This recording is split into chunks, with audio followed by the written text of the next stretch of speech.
الله من الشيطان الرجيم. بسم الله الرحمن الرحيم. إذا السماء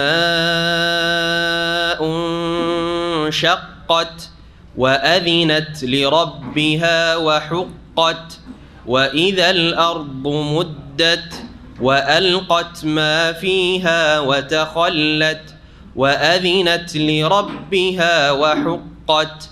يا أيها الإنسان إنك كادح إلى ربك كدحا فملاقيه. فأما من أوتي كتابه بيمينه فسوف يحاسب حسابا يسيرا وينقلب إلى أهله مسرورا.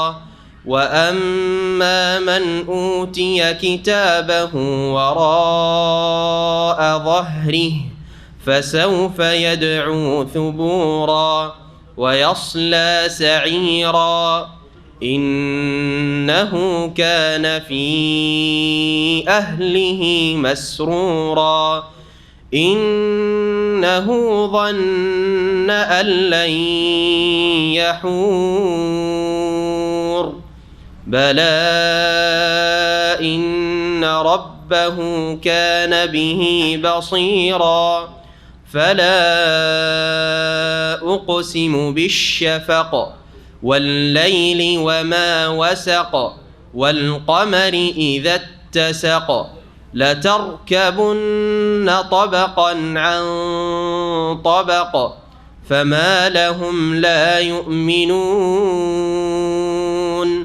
وإذا قرئ عليهم القرآن لا يسجدون بل الذين كفروا يكذبون والله أعلم بما يوعون. فبشرهم بعذاب أليم إلا الذين آمنوا وعملوا الصالحات لهم أجر غير ممنون. السلام عليكم ورحمة الله وبركاته. إن الحمد لله نحمده ونستعينه ونستغفره ونعوذ بالله من شرور أنفسنا ومن سيئات أعمالنا. من يهده الله فلا مضل له ومن يضلل فلا هادي له. وأشهد أن لا إله إلا الله وحده لا شريك له وأشهد أن محمدا عبده ورسوله صلى الله تعالى عليه وعلى آله وصحبه وسلم تسليما كثيرا. أما بعد فأعوذ بالله من الشيطان الرجيم. بسم الله الرحمن الرحيم. إذا السماء انشقت وأذنت لربها وحقت وإذا الأرض مدت وألقت ما فيها وتخلت وأذنت لربها وحقت. মহান আল্লাহর সমস্ত প্রশংসা যে আল্লাহ রাব্বুল আলামিন আসমান জমিন এবং এই উভয়ের মাঝে যা কিছুই রয়েছে আর যে কেউ রয়েছে সমস্ত সৃষ্টি জগৎ ধ্বংসশীল আল্লাহ রাব্বুল আলামিন একমাত্র সৃষ্টিকর্তা এবং তিনি তার নিজের নির্দেশে এই সমস্ত কিছুকে ধ্বংস করবেন। একমাত্র বাকি থাকবেন রব্বুল আলামিনের সত্তা। ওয়ায়াবকা ওয়াজহু রাব্বিকা যুল জালালি ওয়াল ইকরাম। যেই দিন পৃথিবী ধ্বংস হবে সেই দিন থেকে আখিরাত পরকাল কায়েম হবে আর সেটা তখন শুরু হবে প্রতিদান বদলার জগৎ বদলার সময়। আর যতদিন দুনিয়া আছে আর প্রত্যেক মানুষের হায়াত আছে ততদিন পর্যন্ত কাজকর্মের সুযোগ আছে, ঈমান আমলের সুযোগ আছে, দিন দুনিয়ার উন্নতির সুযোগ আছে। আল্লাহ রাব্বুল আলামিন যেন আমাদেরকে যতদিন দুনিয়ায় রেখেছেন ততদিন ঈমান এবং নেক আমলের উপর প্রতিষ্ঠিত রাখেন এবং যখন আল্লাহ দুনিয়া থেকে নেবেন ঈমান তৌহিদ এবং সুন্নতের ওপর যেন আল্লাহ রাব্বুল আলামিন দুনিয়া থেকে গ্রহণ করেন এবং রব্বুল আলামিন বদলার জগতে ইয়াউমুদ্দিনে যেন আমাদের হিসাব সহজ করে দেন এবং আল্লাহ রাব্বুল আলামিন আমাদেরকে জান্নাতুল ফিরদৌস দান করেন, জাহান্নামের আযাব থেকে আল্লাহ রাব্বুল আলামিন দূরে রাখেন। সালাত এবং সালাম নাজিল পেনে মুহাম্মদুর রাসূলুল্লাহ সাল্লাল্লাহু আলাইহি সাল্লামের উপর, যার অনুসরণেই রয়েছে ইহকাল পরকালের সার্বিক কল্যাণ। তাকে যারা জীবনের প্রতিটি ক্ষেত্রে অনুসরণ করেছে তাদের যেমন পারলৌকিক জীবন সুন্দর হয়েছে, তেমন ইহজগৎ দুনিয়াও সুন্দর হয়েছে। সার্বিক কল্যাণ আমাদের রয়েছে, প্রত্যেক মানুষের সার্বিক কল্যাণ রয়েছে। রাসূলুল্লাহ সাল্লাল্লাহু আলাইহি ওয়াসাল্লাম যিনি রাহমাতুল লিল আলামিন, তার ইত্তিবাই, তার অনুসরণে তাকে ফলো করায়। কোরআনে কারীমের ধারাবাহিক আমাদের তাফসীর চলছে। আজকে সূরা আল ইনশিকাকের তাফসীর হবে। সূরা ইজাস সামাউন শাক্কাত, এই সূরার নাম হচ্ছে সূরা ইনশিকাক বা ইজাস সামাউন শাক্কাত। এই ছোট্ট একটি সূরা যা রাসূলুল্লাহ সাল্লাল্লাহু আলাইহি সাল্লামের মক্কি জীবনে নাজিল হয়েছে। ছোট্ট ছোট্ট আয়াত, বাহ্যিক দিক থেকে এটি হচ্ছে মক্কি সূরা বা আয়াতগুলির লক্ষণ। আকীদা সম্পর্কীয় আলোচনা, আল্লাহর তৌহিদ অথবা আখিরাত, মওত,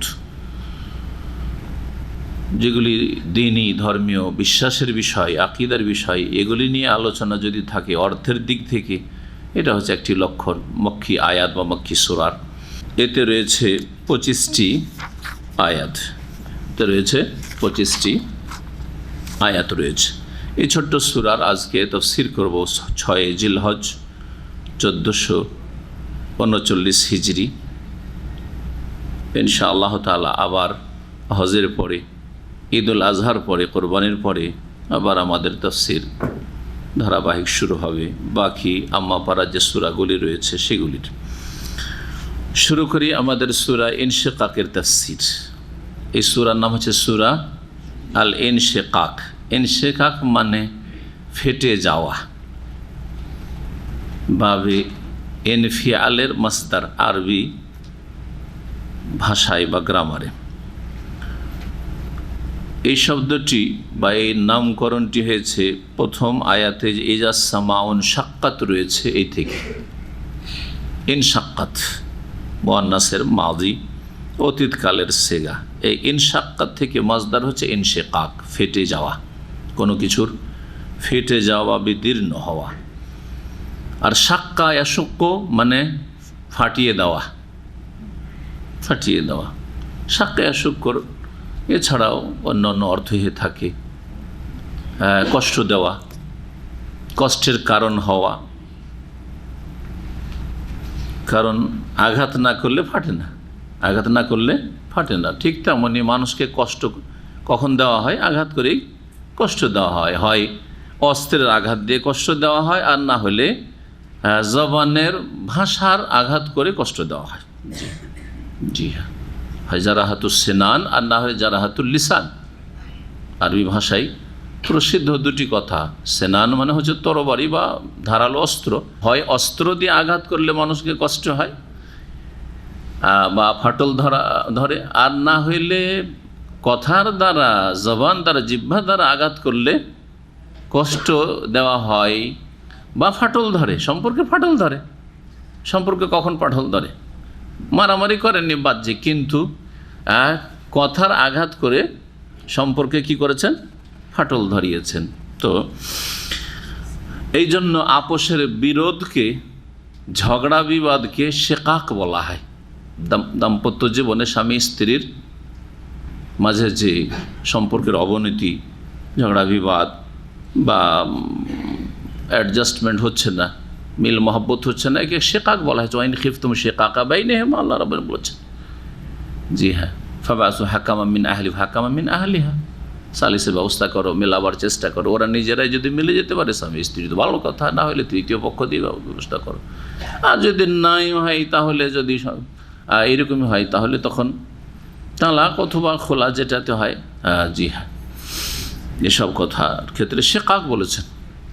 তারপরে যারা শেকাক শব্দটি কোরআনে কারিমে বিভিন্ন ক্ষেত্রে ব্যবহৃত হয়েছে, এটা তো হলো পারিবারিক জীবনের ক্ষেত্রে, জি হ্যাঁ।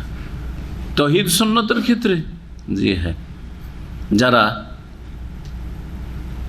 কোরআন সুন্নাহ মেনে চলে না, রাসূলুল্লাহ সাল্লাল্লাহু আলাইহি সাল্লামের আদর্শ অনুযায়ী চলেন না, নাম দোহাই তো দেয় রাসূলুল্লাহ সাল্লাল্লাহু আলাইহি সাল্লামের, কিন্তু অন্য কাউকে রাসূলের মতো করে মানে অন্ধ অনুসরণ করে, অন্ধভক্তি অন্যের, জি, অন্ধভাবে ওহী মানতে হবে, কারণ ওহীটাই হচ্ছে দলিল। রাসূলুল্লাহ সাল্লাল্লাহু আলাইহি সাল্লামের কথা কাজই হচ্ছে দলিল, সুতরাং অন্ধভাবে মানতে হবে, ওইটাই হচ্ছে দলিল কোরআনের পরে। কিন্তু এমন কোনো ব্যক্তি পৃথিবীর নেই রাসূলুল্লাহ সাল্লাল্লাহু আলাইহি সাল্লামের পরে যাকে অন্ধভাবে মানা জায়েজ আছে, দলিল সহকারে মানতে হবে, জি। আল্লাহ রাব্বুল আলামিন ওই সব লোকদের ক্ষেত্রে যারা শিরকের রাস্তায় চলে গেছে অথবা বিদআতের রাস্তায় গিয়েছে তাদের ক্ষেত্রে ওয়াইন তাওয়াল্লাউ ফাইন্নাহুম ফি শিকাক ফাইন আমানু বিমিসলি মা আমানতুম বিহি, তারা যদি ঈমান নিয়ে আসে ওই রকম ঈমান যেমন তোমরা ঈমান নিয়ে এসছো, কোরআন নাজিল হওয়ার যুগে সম্বোধন করা হচ্ছে তোমরা যেমন ঈমান নিয়ে এসছো, কাদেরকে সম্বোধন করা হচ্ছে? রাসূলুল্লাহ সাল্লাল্লাহু আলাইহি সাল্লাম আর সাহাবায়ে কেরাম। প্রথম রাসূলুল্লাহ সাল্লাল্লাহু আলাইহি সাল্লাম ঈমানকে, তারপরে তার সাথী সঙ্গীগণ, যেহেতু বহু বচন দিয়ে সম্বোধন রয়েছে। তোমরা যেমন ঈমান নিয়ে এসছো হে সাহাবায়ে কেরাম, মুহাজিরিন আনসারদের দল, যারা দল হিসাবে জামাত, আর রাসূলুল্লাহ সাল্লাল্লাহু আলাইহি ওয়াসাল্লাম অনুসরণ হচ্ছে সুন্নাহ, এই জন্য যারা কোরআন সুন্নাহর অনুসারী তাদেরকে আহলুস সুন্নাহ, রাসূলুল্লাহ সাল্লাল্লাহু আলাইহি ওয়াসাল্লাম অনুসারী, আর সাহাবায়ে কেরামদের আদর্শের অনুসারী আকীদা আমলে এবং কোরআন সুন্নাহ বুঝার ক্ষেত্রে ফাহমুস সালাফিস সালেহ, সালাফিস সালেহিনের দৃষ্টিভঙ্গি নিয়ে বোঝার চেষ্টা করা, ইসলামকে স্বাধীনভাবে নয়, প্রবৃত্তির অনুসরণ না, খেয়াল খুশি না, আমি আমার মতো করে বুঝবো, যে যেমন তেমন করে কোরআন হাদিস বুঝবে, ছোটে চলবে না। এই আয়াতের দলিল ফাইন আমানু বিমিসলি মা আমানতুম বিহি, তারা যদি মানে পরের লোকেরা, তাবেঈনদের যুগ থেকে শুরু করে ধরেন এখন পর্যন্ত কিয়ামত পর্যন্ত যত লোকেরা আসবে তারা ফাইন আমানু, ওরা যদি ঈমান নিয়ে আসে, অনুপস্থিতেরা যারা আসছে পরে কোরআন নাজিল হওয়ার পরে, তোমাদের মতো করে যদি ঈমান নিয়ে আসে ফাকাদ ইহতাদাও, তাহলে তারা হেদায়েত পেল, তাহলে তারা জান্নাতের রাস্তা পেল, সঠিক পথ প্রাপ্ত তারা। তাহলে ওয়াইন তাওয়াল্লাউ, আর যদি তারা উল্টো দিকে ফিরে যায়, বিমুখ হয়, যে না না না আমরা আমাদের মতো করে বুঝবো। এই মুসলিম উম্মতে ৭৩টি দল যে ভাগ হয়েছে, একটি দল সঠিক পথে, বাকি ৭২টি যে ভুল পথে আছে।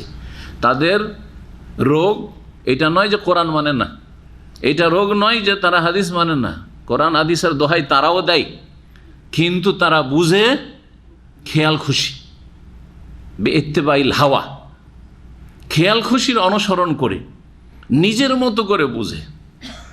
আর যারা হেদায়েত প্রাপ্ত, কোরআনে কারীম মানে, রাসূলুল্লাহ সুন্নাহ মানে, আর সাহাবায়ে কেরামরা যেভাবে কোরআন এবং হাদিসের ওহী বুঝেছেন সেইভাবে মানে, জি, আলা মানহাজিস সালাফ আলা ফাহমিস সালাফিস সালেহ। এই ৩ নম্বর শর্তটি অত্যন্ত জরুরি, নাহলে স্বাধীনভাবে বুঝবে। আর বুঝেছে যুগে যুগে এইভাবে বিভ্রান্তির শিকার হয়েছে আকীদার ক্ষেত্রে, আমলের ক্ষেত্রে, জি হ্যাঁ।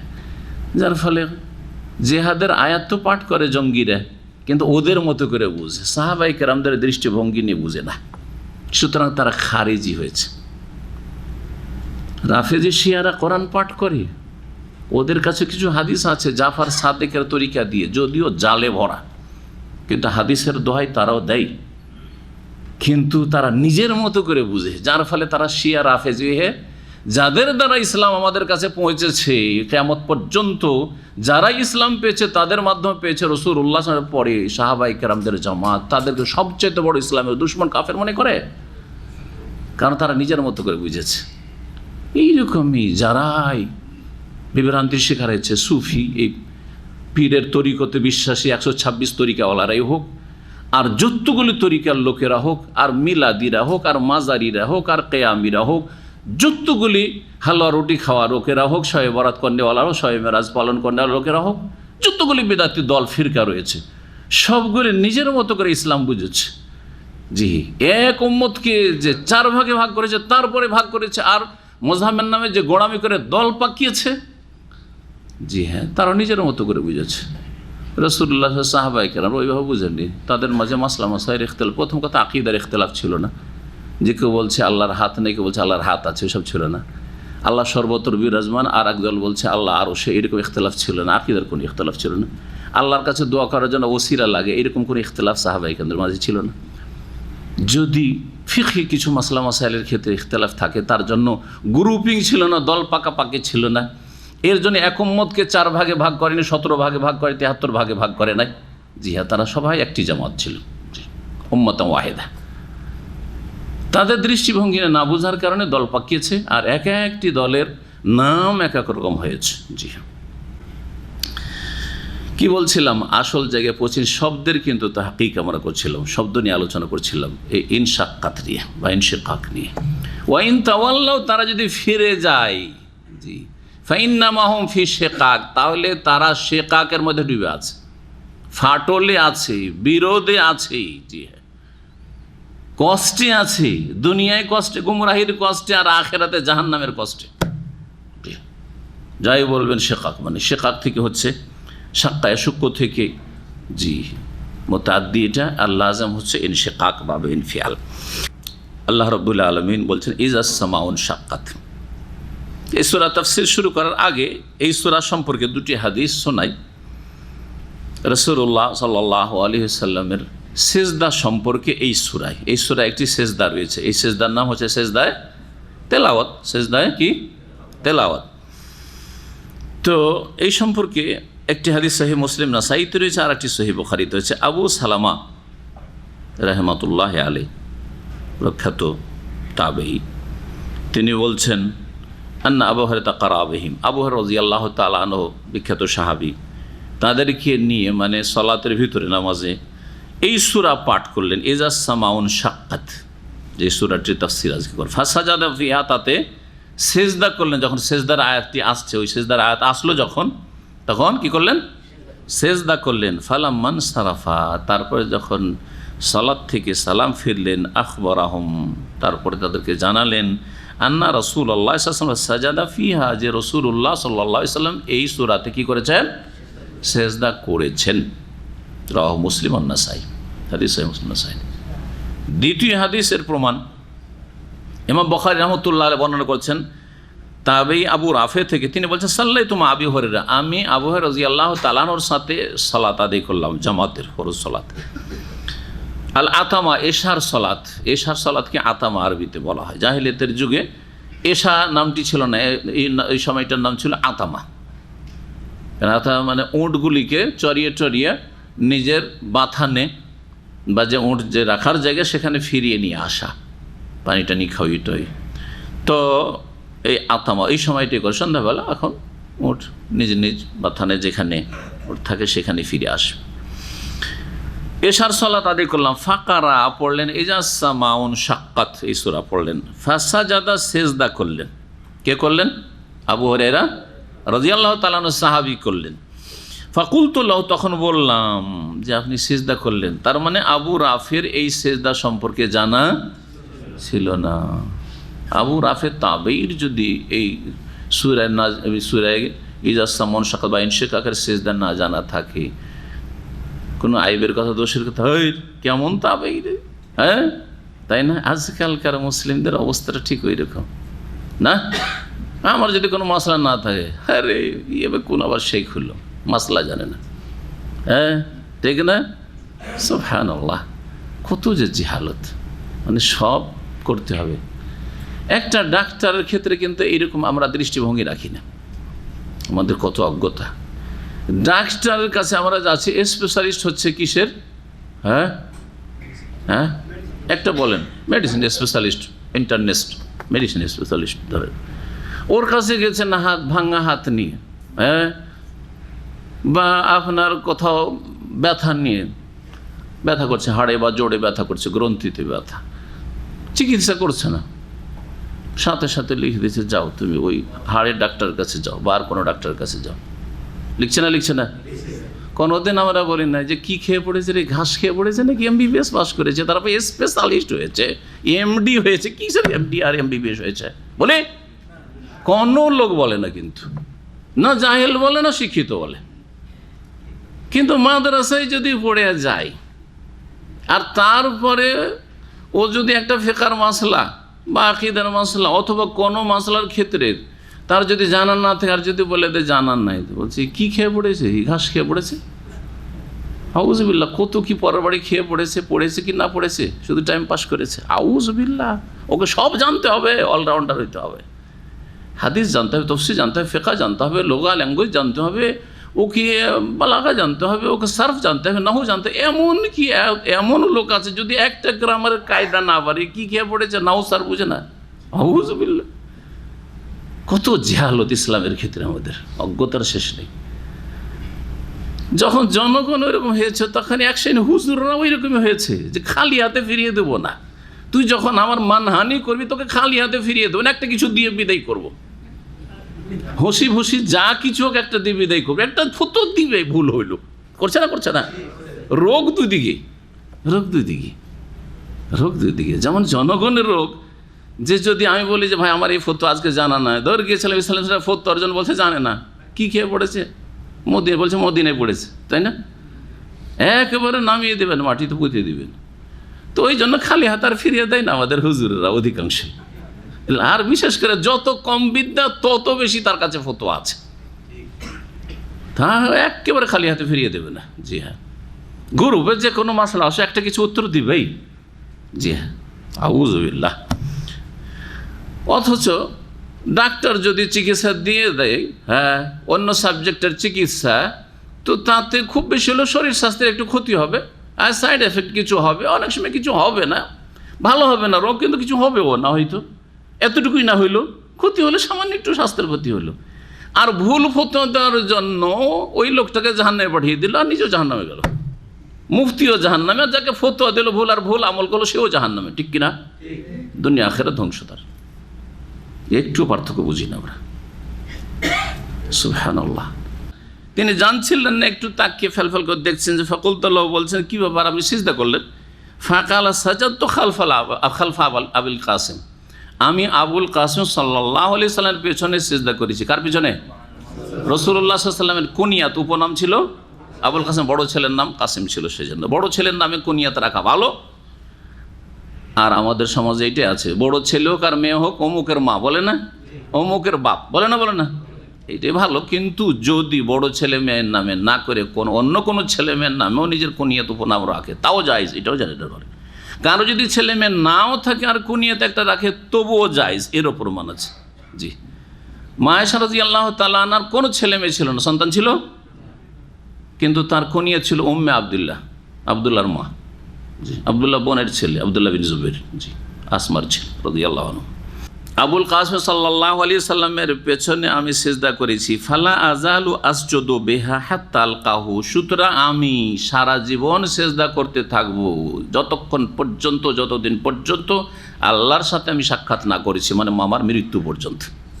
কে কি বলছিল দেখার বিষয় নেই। তাহলে বোঝা গেল যে হয়তো এমন কিছু দু একজন ছিল যারা এই সিজদাটা তাদের কাছে সাব্যস্ত ছিল না, মানে হাদিস পৌঁছেনি ওদের কাছে, এই আমলটি রাসূলুল্লাহ সাল্লাল্লাহু আলাইহি ওয়াসাল্লামের পৌঁছেনি, অস্পষ্ট ছিল, হতে পারে। জি হ্যাঁ, অসম্ভব কিছু না।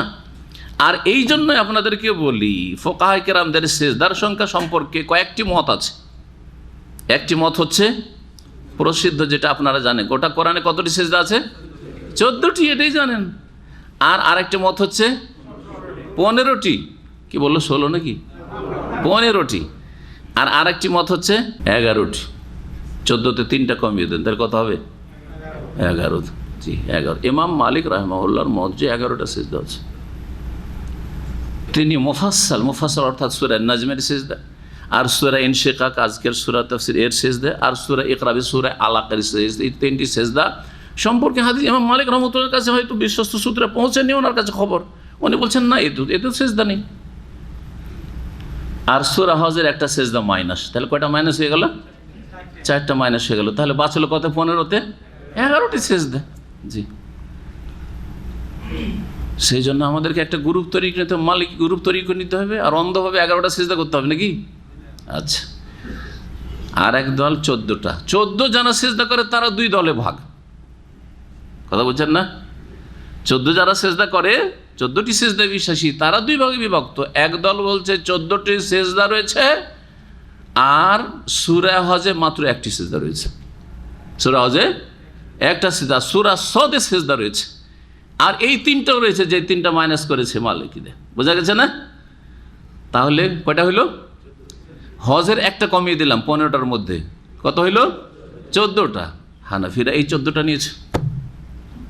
একদল না, আমরা সূরা হজে 2টা সিজদা করবো না, কারণ আমাদের হানফি মাযহাব ফরজ, দিলেন ফরজ করে। কথা বুঝছেন না? আর এক দল বলছে যে আমরা 14টাই করব, কিন্তু সূরা হজের 2টা করব। তো কোনটা করব না? বলছে সূরা হজেরটা, ওটা শুকরানা ছিল দাউদ আলাইহিস সালামের, ওটা আমরা করব না। কথা বলছে খাররা রাকিয়া ওয়া আনা, বুঝে ওটা করবো না আমরা। শাফিঈরা, এটা হলো শাফিঈ। তো শাফিঈদের কাছে 14টা, কিন্তু আলাদা 14। এই জন্য আমাদের দেশীয় প্রিন্টের যেটা কোরআন, ইন্ডিয়া, পাকিস্তান, বাংলাদেশের দেখবে আর সেজদা তো ইন্দাল ইমামি শাফিঈ। সূরা হজের 1টা সেজদা, যেটা সেজদা, ওটাতে কি লেখা আছে? ইমাম শাফিঈর নিকটে এতে সেজদা রয়েছে, সাইডে লেখা আছে টিকাতে পাশে, দেখবেন। এদেশে লেখা নাই, কারণ এদেশ হচ্ছে কোরআন হাদিসের দেশ, আর হাদিসের আলোকে 15টা সেজদা আছে। সুতরাং এটি ইমাম শাফিঈর না, এটা আবু হানিফার না, এটা মালিকের, ওই সব দেখে, এটা রাসূলুল্লাহ সাল্লাল্লাহু আলাইহি ওয়াসাল্লামের সেজদা, বাস। জি হ্যাঁ, কথা বোঝা গেছে? জি হ্যাঁ। 15টি যারা বলল তারা সহজ এখন বুঝা, এইটি এতটা যখন বুঝে গেছেন সহজ। সূরা হজে 2টা সেজদা আছে, আর সূরা সদেও আছে, আর মুফাসসালের যে সূরাগুলি, মানে সূরা নাজমেও আছে, ইনশিকাকও আছে, আর আলাকও আছে। কতটি হলো? 15টি সেজদা হলো। তাহলে সেজদার তফসিল আপনাদেরকে আজকে বোনাস দিলাম, হ্যাঁ, তফসিলের সাথে। জি, ফিকার মাসলা এই ছিল সেজদা সম্পর্কে 2টি হাদিস। এখন তাফসিরের দিকে আসি। বিসমিল্লাহির রহমানির রহিম। ইজা সামাউন শাক্কাত, যখন আকাশ বিদীর্ণ হবে বা ফেটে যাবে। সহজ ভাষায় সামাউন মানে আকাশ। এক বচন না বহু বচন? বহু বচন। সামাউন বহু, সামাওয়াত কি? হ্যাঁ, সাবা সামাওয়াতিন তিবাকা, সামাওয়াত কি? তাহলে সবাই বহু বচন বলছেন নাকি? সামাউন, সামাউন মানে একটা আকাশ, সামাউন মানে এক আকাশ, আর সামাওয়াত মানে বহু আকাশ, 7 আকাশ, সাবা সামাওয়াত। জি হ্যাঁ, সামাওয়াত বহু বচন।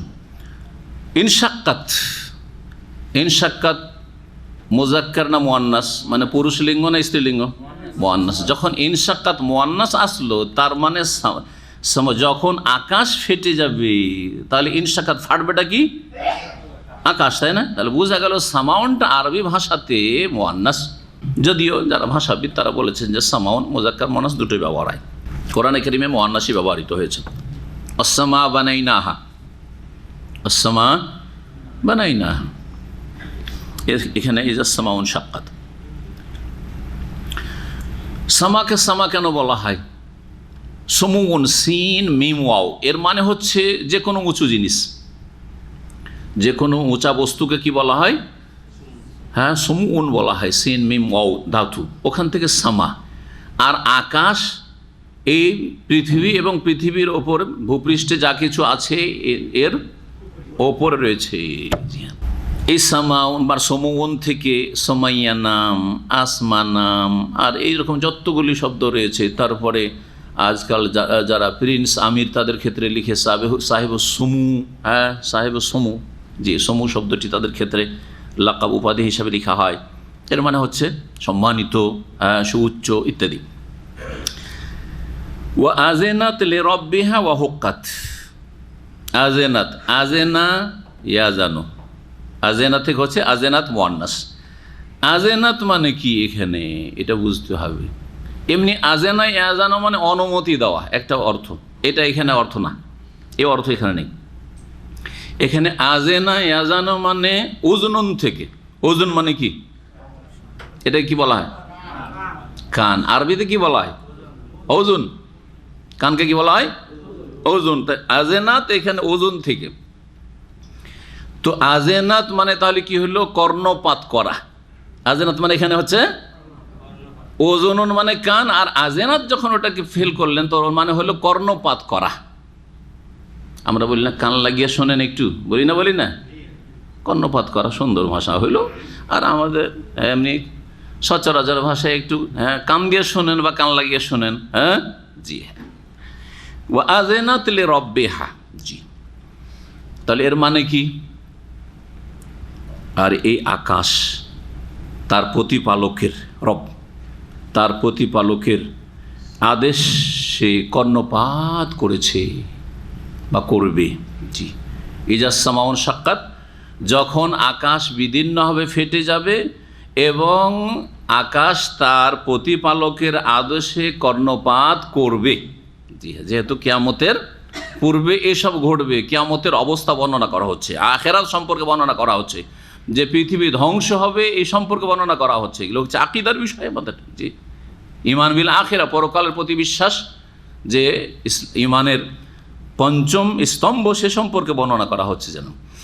ও আযনাত লিরাব্বিহা, তাহলে এর মানে হইল যখন আকাশ কি করবে? তার প্রতিপালকের, তার রবের আদেশে কি করবে? কর্ণপাত করবে। কর্ণপাত করা মানে হচ্ছে শুধু কানে শোনা নয়, শুনে মেনে নেওয়া, শুনে মেনে নেওয়া। যেমন আমরা বলি যে ছেলেটাকে একটা কথা বললাম কিন্তু কথাতে কান দিল না, বলি না, মানে কি? শোনেনি, শুনে মানেনি আসলে, ঠিক না? জি হ্যাঁ, এখানে ওই কথা। আকাশ আল্লাহ রাব্বুল আলামিনের কথা শুনবে এবং মানবে। এই জন্য কেউ এখানে কি অর্থ করেছে? ও আযনাত লিরাব্বিহা, আর আকাশ যখন তার প্রতিপালকের আদেশ শুনবে এবং মানবে, এইরকম অর্থ করেছে। কারণ শুনে মানা, ওজন কান দিয়ে শোনে, আযনাত মানে তাহলে শোনে, এমন শোনা যে শোনা সে মা কবুল, শুনে মানল। ও হুক্কাত, হুক্কাত থেকে, হাক্কুন মানে কি? হাক্কুন মানে সত্য, হাক্কুন মানে বাস্তব, হাক্কুন মানে বাস্তব, হাক্কুন মানে অধিকার, হাক্কুন মানে প্রাপ্য, ঠিক না? হাক্কুন হক মানে হক, আমার এটা হক, জি হ্যাঁ। হাক্কুন, জি মানে কর্তব্য, হাক্কুন মানে কর্তব্য, হাক্কুন মানে করণীয়। দেখেন কতগুলি শব্দ আপনাদেরকে বললাম, সবগুলি এই হাক্কুনের মধ্যে রয়েছে। এখানে ওয়াহুক্কাত মানে ওয়াহুক্কালাহা, আর আকাশের জন্য এটি হচ্ছে কর্তব্য, আকাশের জন্য এটাই হচ্ছে করণীয়। কি করণীয়? যে আল্লাহর কথা, রবের কথা, মালিকের কথা শুনবে এবং মানবে। মালিকের কথা শুনবে এবং মানবে। কিয়ামতে যখন আদেশ হবে, আকাশকে হুকুম হবে যে ধ্বংস হয়ে যাও, চূর্ণ বিচ্ছিন্ন হয়ে যাও, ফেটে যাও, ইজা সামাউন ফাতারাত, ইজা সামাউন শাক্কাত, জি হ্যাঁ, তখন রবের কথায় কর্ণপাত করে শুনবে এবং মানবে, চূর্ণ বিচ্ছিন্ন হয়ে যাবে। ওয়াহুক্কাত ওয়াহুক্কালাহা আন তাসমা ওয়া তুতি, আর আকাশের জন্য এটাই করণীয়, কর্তব্য, যে সে রবের কথা শুনবে এবং মানবে, আনুগত্য করবে। লেগেছি ও আযনাত লিরাব্বিহা, হুক্কাত হলো প্রথমটা। ওয়াইজাল আরদু মুদ্দাত, ওয়াইজাল আরদু মুদ্দাত, ইজা মানে কি? যখন, জানা আছে। আরদু জমিন, আরদনের বহু বচন জানেন?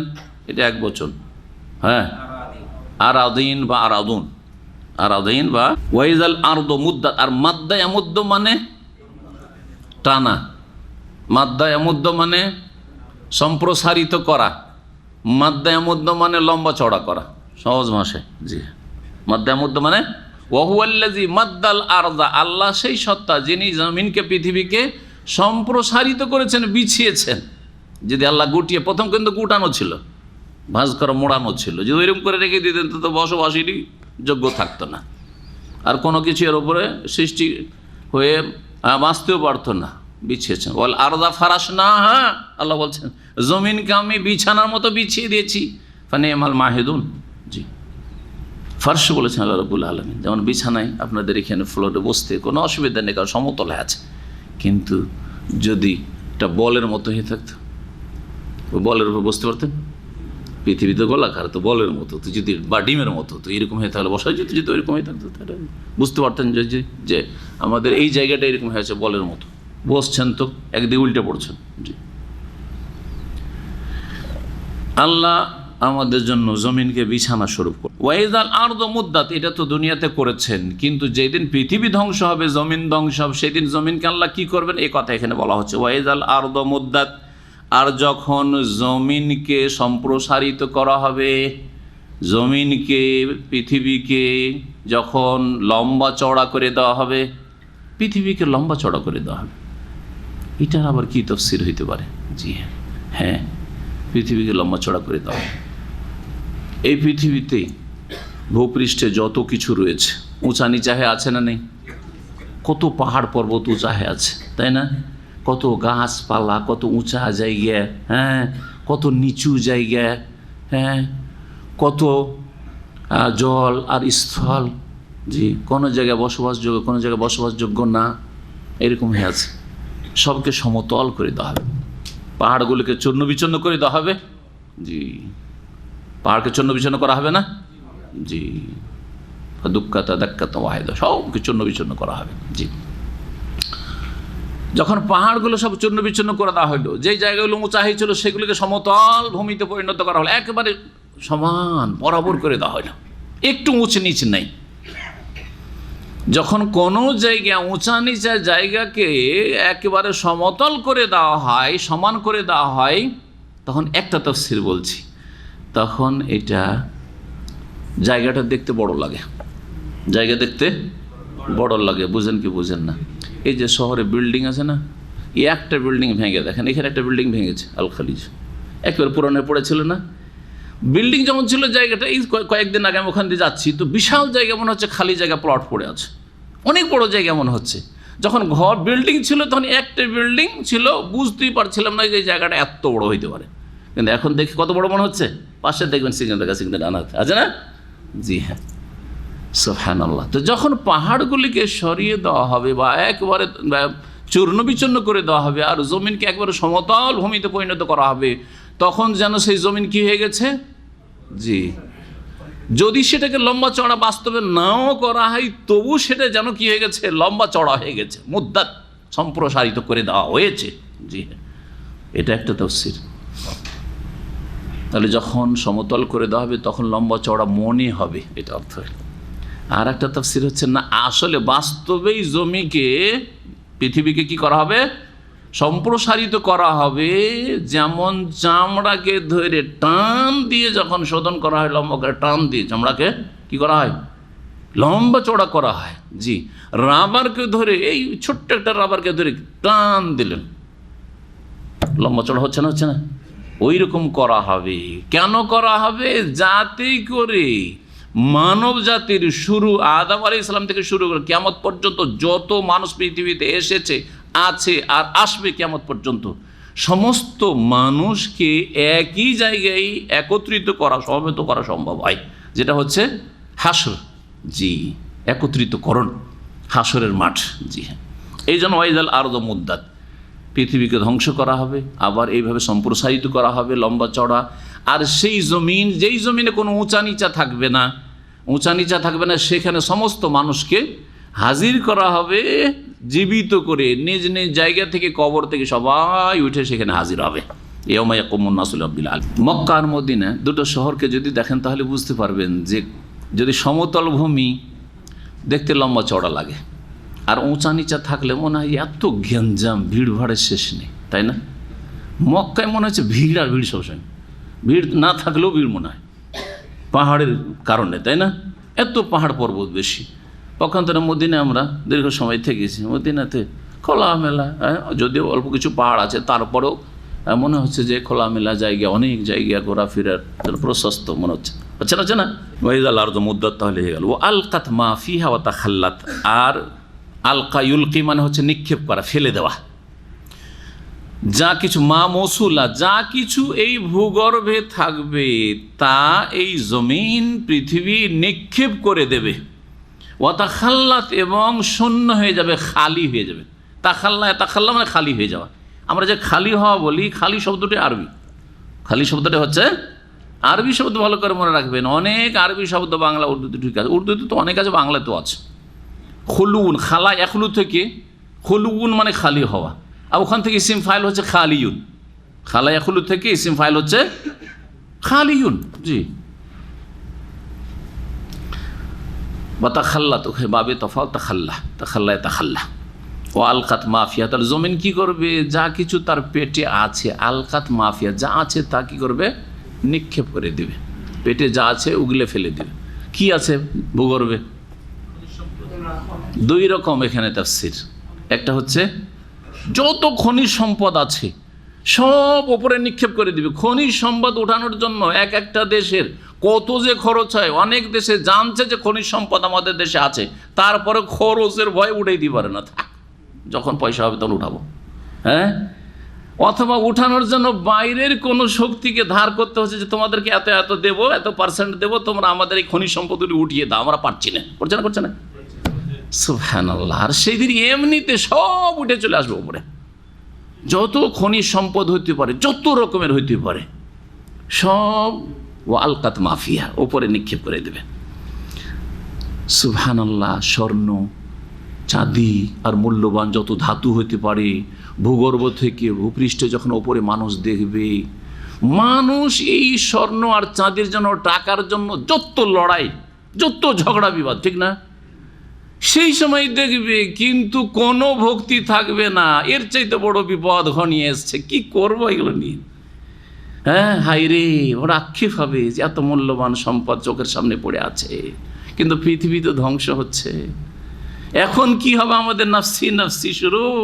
আর কি করবি তুই স্বর্ণ আর চাঁদি, যার জন্য খুব ছোটাছুটি করছিলি। জি হ্যাঁ, ওয়ালকাত মাফিয়া, খনিজ সম্পদের তাফসীর করলাম। আর একটা হচ্ছে যত মানুষ মারা গেছে, মৃত, সব কিন্তু ভূগর্ভে। কবর হইল ভূগর্ভে। আর কোথাও যদি কবর না হয়, এমনি আর কিছু হয়, হ্যাঁ, ডুবে হোক আর জ্বলে হোক আর যেভাবে হোক না কেন, ওই ভূগর্ভে আছে। সমস্ত মানুষ ধ্বংস হয়ে কোথায় আছে? মাটির পেটে আছে। ও আলকাত, সবকে উগলে ফেলে দিবে। জমিন সব কিছুকে ওপরে নিক্ষেপ করবে না, সবাইকে বের করে দিবে। জি, আফালা ইয়ালামু ইযা বুসিরা মা ফিল কুবুর। কবর উন্মোচিত হয়ে যাবে, খুলে যাবে, কবরে ফাটল ধরবে আর উঠে উঠে ছুটবে। এখন ওয়ালকাত মাফিয়া। জি, তাখাল্লাত, আর পেটে যা কিছু জমিনের তা থেকে একবারে শূন্য হয়ে যাবে, খালি হয়ে যাবে। ওয়া আযনাত লিরাব্বিহা ওয়া হুক্কাত, আর এই জমিনের জন্য যেমন আকাশের জন্য ওয়া আযনাত লিরাব্বিহা হুক্কাত আল্লাহ বললেন, ঠিক তেমনই জমিনের জন্য এই কথা, একই কথা বলছেন যে এই পৃথিবীর প্রতিপালকের কথাই বা আদেশে পৃথিবী জমিন কি করবে? কর্ণপাত করবে। মানে এই জমিন তার রবের কথা শুনবে এবং মানবে। আল্লাহ বলবে, এই পেটে যা আছে বের কর, কে কে মরে আছে সবকে বের কর, মুসলিম কাফের সৎ অসৎ সবকে বের কর, সবার হিসাব নেবো আজকে, সবকে বের কর। যা কিছু আছে খনিজ সম্পদ বের কর, জমিন সব বের করে দেবে। ওয়া হুক্কাত মানে হুক্কালাহা, আর এটি তার করণীয়। জমিনেরও করণীয় এটা, কারণ তার রবের হুকুম হয়েছে যে তোর পেটে যা আছে সব বের করে ফেল। ইয়া আইয়ুহাল ইনসান, হে মানব সকল, সমস্ত মানুষকে আল্লাহ সম্বোধনকে বলছে, ইন্নাকা কাদিহুন ইলা রাব্বিকা কাদহান ফামুলাকি। এখানে শব্দগুলি নিয়ে আলোচনা করি। কাদেহ ইসিম ফাইলের সেগা, কাদহান ওর মাসদার। কাদাহা ইয়াকদাহু, এর মানে হচ্ছে কঠোর পরিশ্রম করা, এর মানে হচ্ছে কঠোর পরিশ্রম করা, কঠিন সাধনা। জি হ্যাঁ, জি, প্রচেষ্টা চালানো, মেহনত করা, যাই বলেন এগুলো পরিশ্রম, মেহনত। আর মোলাকি, লাকা ইউলাকি থেকেই হচ্ছে মোলাকি ইসিম ফাইলের সেগা। এখান থেকে আমরা সাক্ষাৎকে আরবিতে কি বলি? মোলাকাত করা। অমুকের সাথে মোলাকাত করলাম, বাংলা বলি না? মোলাকাত আরবি শব্দ। জি হ্যাঁ, মোলাকাত করলাম, ফামুলাকি। ইয়া আইয়ুহাল ইনসান, হে মানব সকল, ইন্নাকা কাদিহুন, নিশ্চয়ই তুমি কঠোর পরিশ্রম করে পৌঁছিবে। কাদেহুন এলা রব্বিকা, এই এলা হারফে জার কাদেহুন দিয়ে মুতাআদ্দি হয় না, সেজন্য এখানে একটি ফেল বা শিবে ফেল ইসিম ফাইল এখানে উজ্জ্ব আছে। ইন্নাকা কাদেহুন, কঠোর পরিশ্রম করে পৌঁছাবে। কাদেহুন ওয়াসিলান ইলা রব্বিকা, জি ওয়াসালা আসলে মানে পৌঁছানা, যাতে বুঝতে সুবিধা হয় সেজন্য আরবিতে বলে দিলাম। যখন আল্লাহ বলছেন যে হে মানুষ, তোমার প্রতিপালকের কাছে তুমি দুনিয়াতে কঠোর পরিশ্রমের মাধ্যমে, কঠিন সাধনার মাধ্যমে পৌঁছবে। প্রত্যেকে কঠিন মেহনত পরিশ্রম করে এই পার্থিব জগতে, তারপরে কার কাছে পৌঁছবে? যাচ্ছি কোথায়?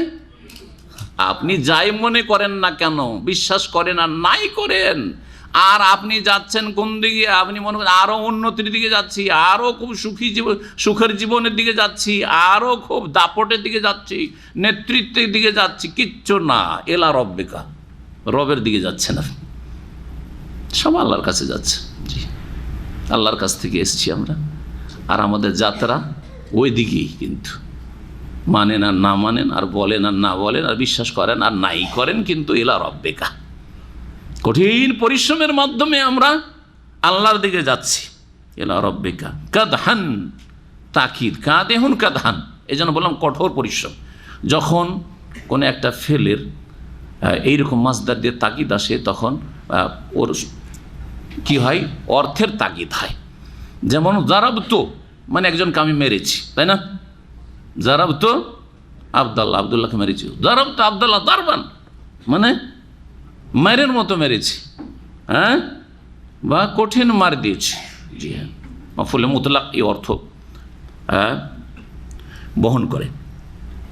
হে মানুষ, নিশ্চয়ই তুমি কঠোর পরিশ্রমের মাধ্যমে তোমার প্রতিপালক পর্যন্ত পৌঁছাবে। ফামুলাকি, অতঃপর তুমি তার সাথে সাক্ষাৎ করবে। কঠোর পরিশ্রম করে যাচ্ছ, ওই যাত্রা চলতে আছে, আর এক সময় গিয়ে রবের সাথে অবশ্যই মোলাকাত করবে, সাক্ষাৎ করবে। ফামুলাকি, তার সাথে সাক্ষাৎ হবেই হবে, তার সামনে দাঁড়াতে হবে, সম্মুখীন হইতে হবে রবের জিজ্ঞাসার। এমন কোনো মানুষ হবে না যে সেখানে আল্লাহর সামনে দাঁড়াবে না বা হাজির হবে না আর বেঁচে যাবে, সবাইকে হাজির হইতে হবে। এই কঠোর পরিশ্রমটা কি ধরনের, এটা একটা বোঝার বিষয়। মুফাসসিরিনগণ বলেছেন যে কঠোর পরিশ্রম দিনের ক্ষেত্রে, দুনিয়ার ক্ষেত্রে, জি হ্যাঁ, আধ্যাত্মিকতার ক্ষেত্রে আর পার্থিব কাজকর্মের ক্ষেত্রেও। মানব জাতি হচ্ছে কঠোর পরিশ্রমী। কঠোর পরিশ্রমের মাধ্যমেই মানুষ নিজের জীবনটা কাটায়। কেউ ভালো কাজে মেহনত পরিশ্রম করে, কেউ মন্দ কথা কাজে মেহনত পরিশ্রম করে, কিন্তু সবাই আমরা আপন আপন জায়গায় পরিশ্রম করি। কথা ঠিক না? দিনের ক্ষেত্রেও পরিশ্রম করি, দুনিয়ার ক্ষেত্রেও পরিশ্রম করি। মুমিন মুসলিমদেরকে, ভালো মানুষদেরকে নেন, তারা কঠোর পরিশ্রম করে তাদের রুহানিয়াতের ক্ষেত্রে, মানে ইমানের ক্ষেত্রে, দিনী বিষয়ে, দিনের ক্ষেত্রে কঠোর পরিশ্রম। যে যেমন পরিশ্রম করবে তার মর্যাদা ওইভাবে আল্লাহ রাব্বুল কাছে সুনির্ধারিত হবে। যে যত ওপরে যেতে চাইবে ওই রকমের মেহনত হইতে হবে। জি, কোয়ালিটিও ভালো হইতে হবে আর মেহনতও ভালো হইতে হবে। জি, কোয়ালিটি ভালো হওয়া হচ্ছে কোরআন সুন্নাহ অনুসরণে, তাওহীদ সুন্নাহর ভিত্তিতে হওয়া, আর কাজও যতটা সম্ভব আপনাকে করতে হবে। ফরজ হয়ে গেছে, তারপরে নফল বেশি বেশি করেন আপনি, সুন্নত মুস্তাহাব বেশি বেশি করেন আপনি। জি, যে যত বেশি মেহনত করবে তত বেশি সে উন্নতি করবে। জি, দিনের ক্ষেত্রে হইল, ইমান আমলের ক্ষেত্রে হইল, ধর্মীয় ক্ষেত্রে। দুনিয়ার ক্ষেত্রেও মানুষ মেহনত করে না? কত যে কঠোর পরিশ্রম করছে, দুনিয়ার জন্য যত মেহনত করছে, তার যদি 5 ভাগের 1 ভাগ দিনের জন্য মেহনত করতো তো নাজাত পেয়ে যেত। জি, 12 ঘন্টা ডিউটি, 1000 টাকা বেতন, তারও কম, তাতেও রাজি। 14 ঘন্টা ডিউটি, 16 ঘন্টা ডিউটি হোটেলে, তাতেও রাজি। 12-14 ঘন্টা ডিউটি করে এসে আবার বিকেলে আসার পরে সাথে সাথে আবার পার্ট টাইম করছে না? যদি পার্ট টাইম না পাই তো অ্যাক্সিডেন্ট লোকেরা একটু বালতি নিয়ে বেরিয়ে গেল, কোথায় কার গাড়ি ফাড়ি পাওয়া যায়, কোথায় কার সিঁড়ি ক্লিন করা পাওয়া যায়, কোথায় 5 রিয়াল পাওয়া যায়, কোথায় 10 রিয়াল পাওয়া যায়। কত কঠোর পরিশ্রম করছে, রোদে কত পরিশ্রম করছে, ঠিক না? সারাদিন রোদে ডিউটি করছে, কিন্তু 10 মিনিটের জন্য মসজিদে যেতে হবে, আর সালাত আদায় করতে হবে জোহরের, আসরের সালাত আদায় করতে হবে গরমে রোদে, না সম্ভব না, না শরীর চলে না, উঠে না। জি হ্যাঁ, এই জন্য বলছিলাম যে 5% 5% যদি মেহনত মানুষ দিনের জন্য করতো, অর্থাৎ সর্বনিম্ন ফরজটা আদায় করতো, অজিবটা আদায় করতো, হারাম কামিরা থেকে যদি বেঁচে থাকতো, তাহলে মানুষ নাজাত পেয়ে যেত, দুনিয়া আখেরাতে কামিয়াব হয়ে যেত। মুসলিমরা তাদের ফরজ নেই, অধিকাংশ লোকদের হারাম নাজাইজে ডুবে আছে, দুনিয়ার জন্য মেতে আছে, কত কঠোর পরিশ্রম করছে। হাই হাই, দুনিয়া তো আজাব, কঠোর পরিশ্রমের জিন্দগি, সুখ শান্তি পেল না। হ্যাঁ, কত কঠোর পরিশ্রম করলো, আর মরার পরে পরে আজাব আজাব আর আজাব। সব টাকা পয়সা স্ত্রী ছেলে মেয়েদের জন্য, আত্মীয় স্বজনদের জন্য ছেড়ে চলে গেল, কিছুই নিয়ে যেতে পারলো না রব্বুল আলামিনের কাছে। বড় আফসোসের কথা।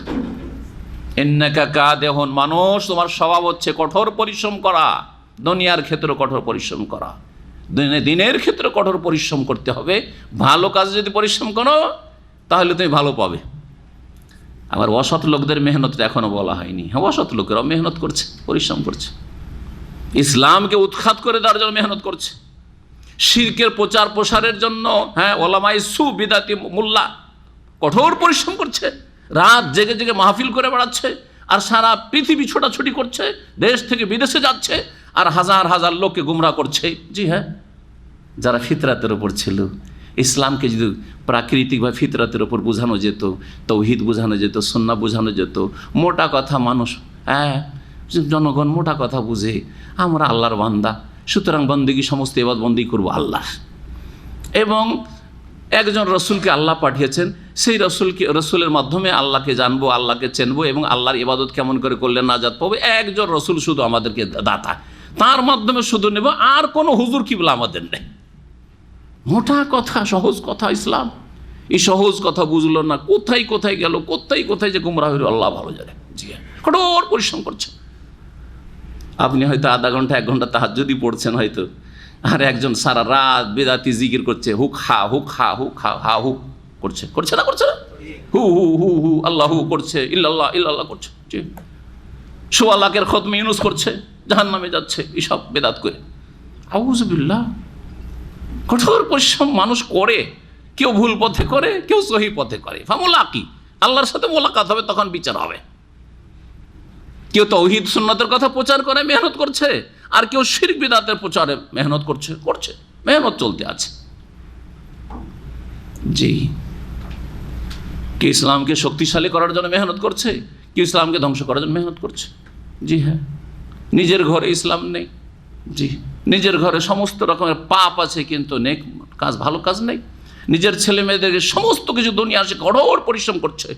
যতক্ষণ হোমওয়ার্ক না হবে, যারা আজকাল ইন্টারন্যাশনাল স্কুলগুলিতে পড়ায়, সুবহানাল্লাহ, কেজিতে পড়াচ্ছে, ক্লাস 1-2 পড়াচ্ছে, আর বলছে মাঝে মধ্যে এদের সাথে কথা হয়, বলছে রাত 12টার আগে আমার ছোট্ট ছেলেটা কেজিতে বা ক্লাস 1-এ পড়ে, ওর হোমওয়ার্কই হয়নি। আর যতক্ষণ হোমওয়ার্ক কালকের জন্য না হচ্ছে, ততক্ষণ ওকে রাত 12টা 1টা বাজলেও ঘুমাইতে দেয় না। কঠোর পরিশ্রম করছে দুনিয়ার জন্য। কিন্তু ওই ছেলেটাকে ফজরের সময় যখন নামাজ পড়তে ও নিজে যাচ্ছে, হয়তো নামাজি হইল, অনেক নামাজি এরকম আছে, আর অনেকে তো নিজেও যায় না, স্বামী স্ত্রী উঠে না, আর অনেকে নিজে গেলো, আরে ছেলেটা রাত 12টা 1টায় শুয়েছে, কি করে উঠবে ফজরে? 14 বছর বয়স, 16 বছর বয়স, হ্যাঁ সাবালক হয়ে গেছে, নামাজ সালাত ফরজ হয়ে গেছে। বলছেন না না না, আজকে রাতের অনেক পড়েছে, থাক শুয়ে থাক। বাপ নিজেই করছে, মা নিজেই করছে, করছে না করছে না? বাপ যদি উঠাবার কথা বলে, মার মায়া হয়ে যায়। এর শরীরটাকে আরামে রাখতে চায় দুনিয়াতে, কিন্তু মরার পরে জাহান্নামে ফেলতে চায়। একটু বুঝে না যে এখন যে ফজরের সময় শরীরটা একটু আরামে রাখলাম, ছেলেটা সকাল 7টা পর্যন্ত ঘুমিয়ে নিয়ে স্কুলে গেল, কিন্তু এই ছেলেটাকে যে আমি জাহান্নামে ফেলে দিলাম। ও যদি দেখতে পেতো, এই গায়েব দেখতে পেতো যে আমার ছেলেটার জন্য জাহান্নামের আগুন রেডি হয়ে আছে, প্রস্তুত হয়ে আছে, এই যে ফজর ছাড়লাম, তো কখনো এই কাজ করতো না। আর এটা যদি বিশ্বাস করতো, বিশ্বাসই করে না, আর না হলে শয়তান এই বিশ্বাসকে ভুলিয়ে দিয়েছে। ফানসাহু শায়তানু যিকরা রাব্বিহি, যে রবের স্মরণ থেকে শয়তান ভুলিয়ে রেখেছে অধিকাংশ মুসলিমদেরকে। লিখেছেন, মানুষ দিন দুনিয়ার সার্বিক ক্ষেত্রে কঠোর সাধনা করে আল্লাহ পর্যন্ত পৌঁছে, আর সেখানে গিয়ে ফামুলাকি, অবশ্যই মোলাকাত আল্লাহর সাথে হবে, আর সেই দিন যা হওয়ার হবে। এই মর্মে একটি হাদিস ইমাম ইবনে কাসির রহমতুল্লাহ আলাইহি তার তাফসিরে উল্লেখ করেছেন, আবু দাউদ তায়ালিসিতে রয়েছে, খুব সুন্দর হাদিসটি আপনাদেরকে শোনাই। জাবের রাদিয়াল্লাহু তাআলা আনহু থেকে বর্ণিত, তিনি বলছেন, কালা রাসূলুল্লাহ সাল্লাল্লাহু আলাইহি রাসূলুল্লাহ সাল্লাল্লাহু আলাইহি সাল্লাম বলেছেন, কালা জিবরাইল আলাইহিস সালাম একবার এসে নবী করিম সাল্লাল্লাহু আলাইহি ওয়াসাল্লামকে বললেন, ইয়া মুহাম্মদ, হে মুহাম্মদ সাল্লাল্লাহু আলাইহি সাল্লাম, ইসমা শিত, যতদিন বাঁচার বাঁচো, ফাইন্নাকা মাইয়িত, কিন্তু তুমি মরণশীল, একদিন মরতে হবে। কে বলছেন? জিবরাইল বলছেন, সবচাইতে শ্রেষ্ঠ ফেরেশতা। কাকে বলছেন? সবচাইতে শ্রেষ্ঠ রাসূলকে বলছেন। কথা ঠিক না? তাহলে জিবরাইলের আকীদা হচ্ছে যে মুহাম্মদ হায়াতুন নবী, না হ্যাঁ, ওয়াফাতুন নবী। কথা ঠিক না? নবী মৃত। কার আকীদা? সবচেয়ে শ্রেষ্ঠ ফেরেশতার আকীদা যে নবী মাইয়াত, মৃত, হায়াতুন নবী নয়। আর যদি জিবরাইল ভুলই করে দেয়, রাফেজি শিয়াদের মতো বলেন যে জিবরাইল ভুল করে আলীর কাছে ওহী নিয়ে আসার কথা মুহাম্মাদের কাছে নিয়ে চলে এসেছে, নাউজুবিল্লাহ। একটা ফিরকা শিয়াদের এরকম আছে। তো এই যদি বেদাতি আকীদা বেদাতিরা রাখে যে জিবরাইল ভুল করে হয়তো মাইয়াত বলে দিয়েছে, না নবী তো হায়াতুন নবী, হ্যাঁ, তাহলে মুহাম্মদ সাল্লাল্লাহু আলাইহি ওয়াসাল্লাম তো অন্তত এটা বিশ্বাস করবেন যে মুহাম্মদ সাল্লাল্লাহু আলাইহি ওয়াসাল্লাম আকীদা তো ঠিক আছে না, আর স্মৃতিশক্তি তো ঠিক আছে না, মাথাটাও তো ঠিক আছে না। তো তিনি তো বলবেন যে জিবরাইল কি ভুল করলে তুমি, আমি তো হায়াতুন নবী, তুমি আমাকে মাইয়াত কি করে বললে? কথা ঠিক কি না? তাহলে বোঝা গেল যারা নবীকে হায়াতুন নবী করছে, আর বুখারীর তরজমা করেছে এক শাইখুল হাদিস, আর তার ভূমিকাতে লিখছে যে হায়াতুন নবী বিশ্বাসী আমরা। চিন্তা করেন আপনি, আউযুবিল্লাহ, এই প্রসিদ্ধ বাংলার বুখারী তরজমা, নাম বলে কষ্ট দেবো না কাউকে, বুঝে নেবেন আপনারা। জি হ্যাঁ, আর যদি কেউ পার্সোনাল জানতে হয় তো আমার কাছে চলে আসবে জানার জন্য, চোখে আঙ্গুল দিয়ে দেখিয়ে দেবো হায়াতুন নবী। তাহলে বোঝা গেল যে এসব শাইখুল হাদিস আর আলেমদের আকীদা জিবরাইলের আকীদার ভিন্ন, মুহাম্মদুর রাসূলুল্লাহর আকীদার ভিন্ন, ঠিক না? এরা জিবরাইল সবচেয়ে শ্রেষ্ঠ ফেরেশতার আকীদা বিশ্বাসী নয়, আর সবচেয়ে শ্রেষ্ঠ রাসূলের দিনে আকীদায় বিশ্বাসী নয়, ভিন্ন কোনো দিনে বিশ্বাসী। ভালো করে বোঝার চেষ্টা করেন। এগুলোকে হালকা বলে, আরে হায়াতুন নবী আর ওয়াফাতুন নবী এমন কি, একটা হইলি তো হইল। আজকাল অনেকে এইভাবে মানুষকে কি করে, আরে একটা হইলি, এগুলো নিয়ে ঝগড়া করার কি দরকার? কত বড় বিষয় চিন্তা করেন আপনি, এটা আকীদার বিষয়। এটা কোনো মাসে রফায় দেন, করলেন নাকি না করলে কোনো নাই, করো না করো অসুবিধা নেই, আমিন জোরে বলেন আসতে বলেন, সুন্নতের ব্যাপার। এইরকম নয় আসলে, এটা জিবরাইলের আকীদা, এটা হচ্ছে মুহাম্মদুর রাসূলুল্লাহ সাল্লাল্লাহু আলাইহি ওয়াসাল্লামের আকীদা। ইন্নাকা মাইয়িত, ভালো করে শুনেন, মরতে হবে একদিন, যতদিন বাঁচো শেষ পরিণাম মরতে হবে। ও আহবেবান মানশেত, আর যাকে চাও তুমি ভালোবাসো, যতই ভালোবাসো না কেন, পাগল ভালোবাসে, না দেখলে থাকতে পারেন না আপনার স্ত্রীকে, আপনার ছেলেকে, আপনার মেয়েকে, আপনার বাপকে, আপনার মাকে। ও আহবেব মানশেত, যতই ভালোবাসো না বাসো, যাকে বা ইচ্ছা ভালোবাসো, ফাইন্নাকা মুফারিকুহু, তার থেকে একদিন তুমি অবশ্যই আলাদা হবে, জুদা হবে, একদিন জুদা হইতে হবে। সে তোমাকে ছেড়ে চলে যাবে দুনিয়া থেকে, আর নাহলে তুমি তাকে ছেড়ে দিয়ে চলে যাবে, তোমাকে যেতে হবে। মন চাই না চলে যেতে, স্ত্রী ছেড়ে মরতে হচ্ছে, স্ত্রীর আগে মরে গেলেন, বিধবা হয়ে গেল আপনার স্ত্রী, অথবা স্ত্রী আপনাকে ছেড়ে বিদায় চলে গেল। ফাইন্নাকা মুফারিক ও আমাল মাশিত, আর যা কিছু করো আমল, ফাইন্নাকা মুলাকিহি, নিশ্চয়ই তুমি তার সম্মুখীন হবে, তার সাথে মোলাকাত করবে। হাদিস এখানে কি এসছে?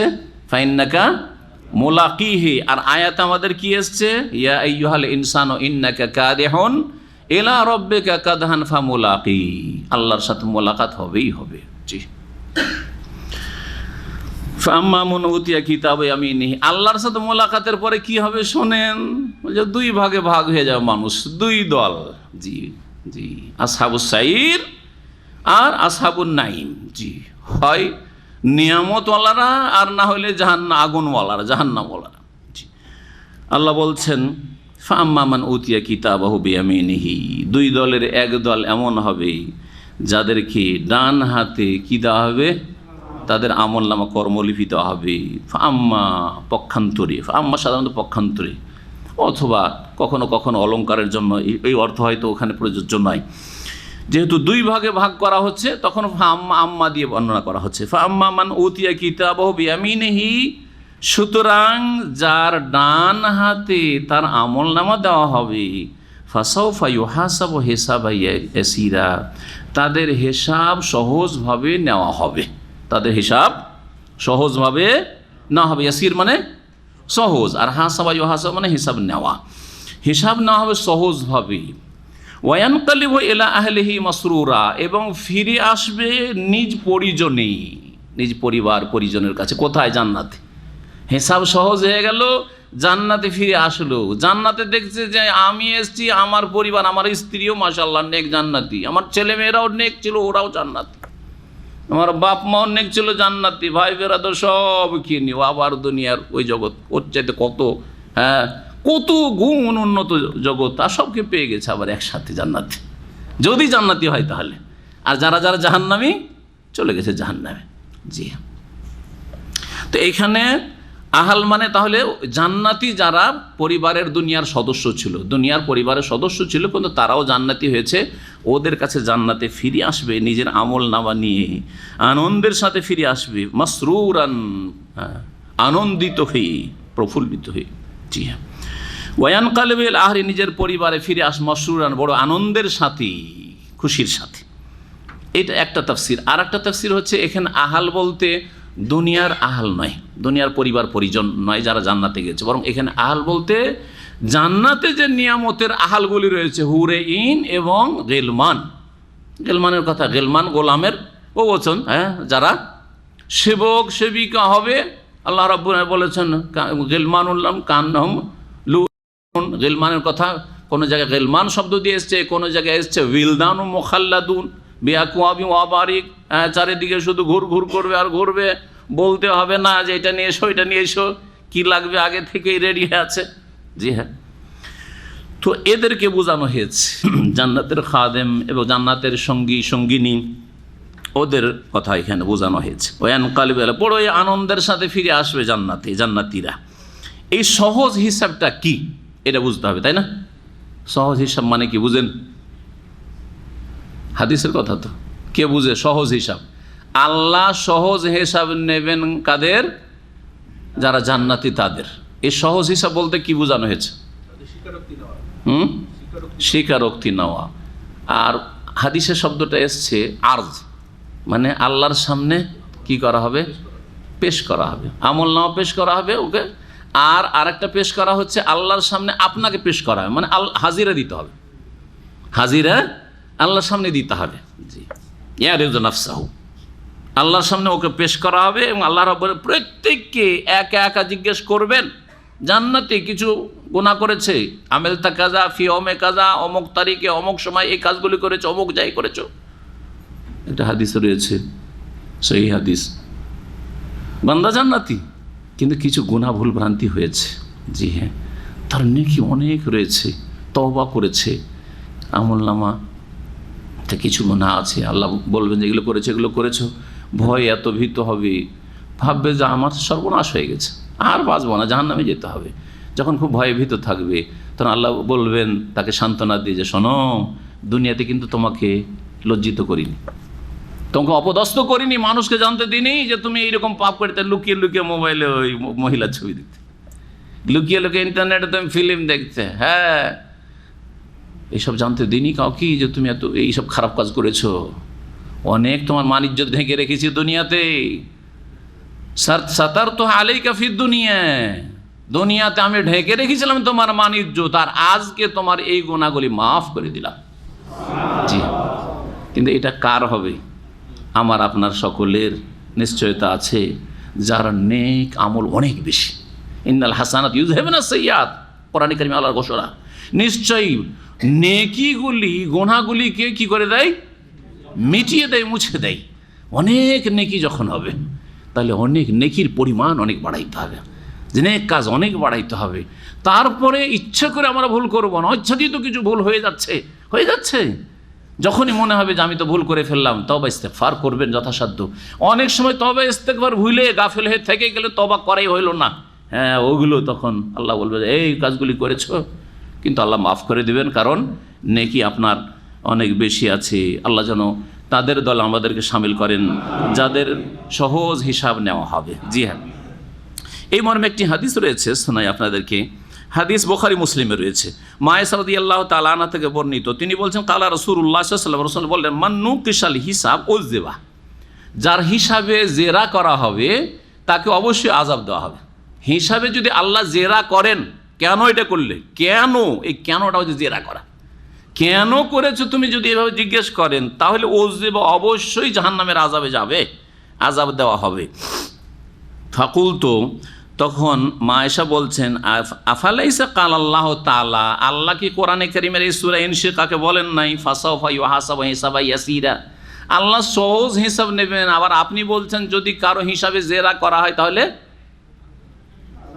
তাকে আযাব দেওয়া হবে। অন্য রিওয়ায়াতে আরেকটা শব্দ রয়েছে হালাকা, সে ধ্বংস হয়ে যাবে, তার সর্বনাশ হয়ে যাবে। তো আল্লাহ তো বলছে সহজ হিসাব নেব। তখন নবী সাল্লাল্লাহু আলাইহি ওয়াসাল্লাম বলেন লাইসা যাকে বিল হিসাব, এই যে সহজ হিসাব এটা হিসাব নয় আসলে, কি এটা, ওয়ালাকিন যালিকা আল আরদু, বা যালিকে আল আরদু, যেহেতু আয়েশা রাদিয়াল্লাহু তাআলা আনহার সাথে কথা বলছেন, যেমন যালিকে পড়াটাই হচ্ছে শুদ্ধ, ওয়ালাকিন যালিকে আল আরদু, এটা হচ্ছে আল্লাহর সামনে পেশ হওয়া আর আল্লাহর সামনে হাজিরা দেওয়া এবং তোমার সামনে আমলনামা পেশ করা, ডান হাতে দেওয়া হবে এবং আমলনামা পেশ করা হবে। মান্নুকিসাল হিসাব ইয়াউমাল কিয়ামাত উযযিবা, আর যার হিসাবে কিয়ামতের দিন জেরা করা হবে তাকে আযাব দেওয়া হবে। এই তো হয়ে গেল জান্নাতি যারা আসহাবুল ইয়ামিন।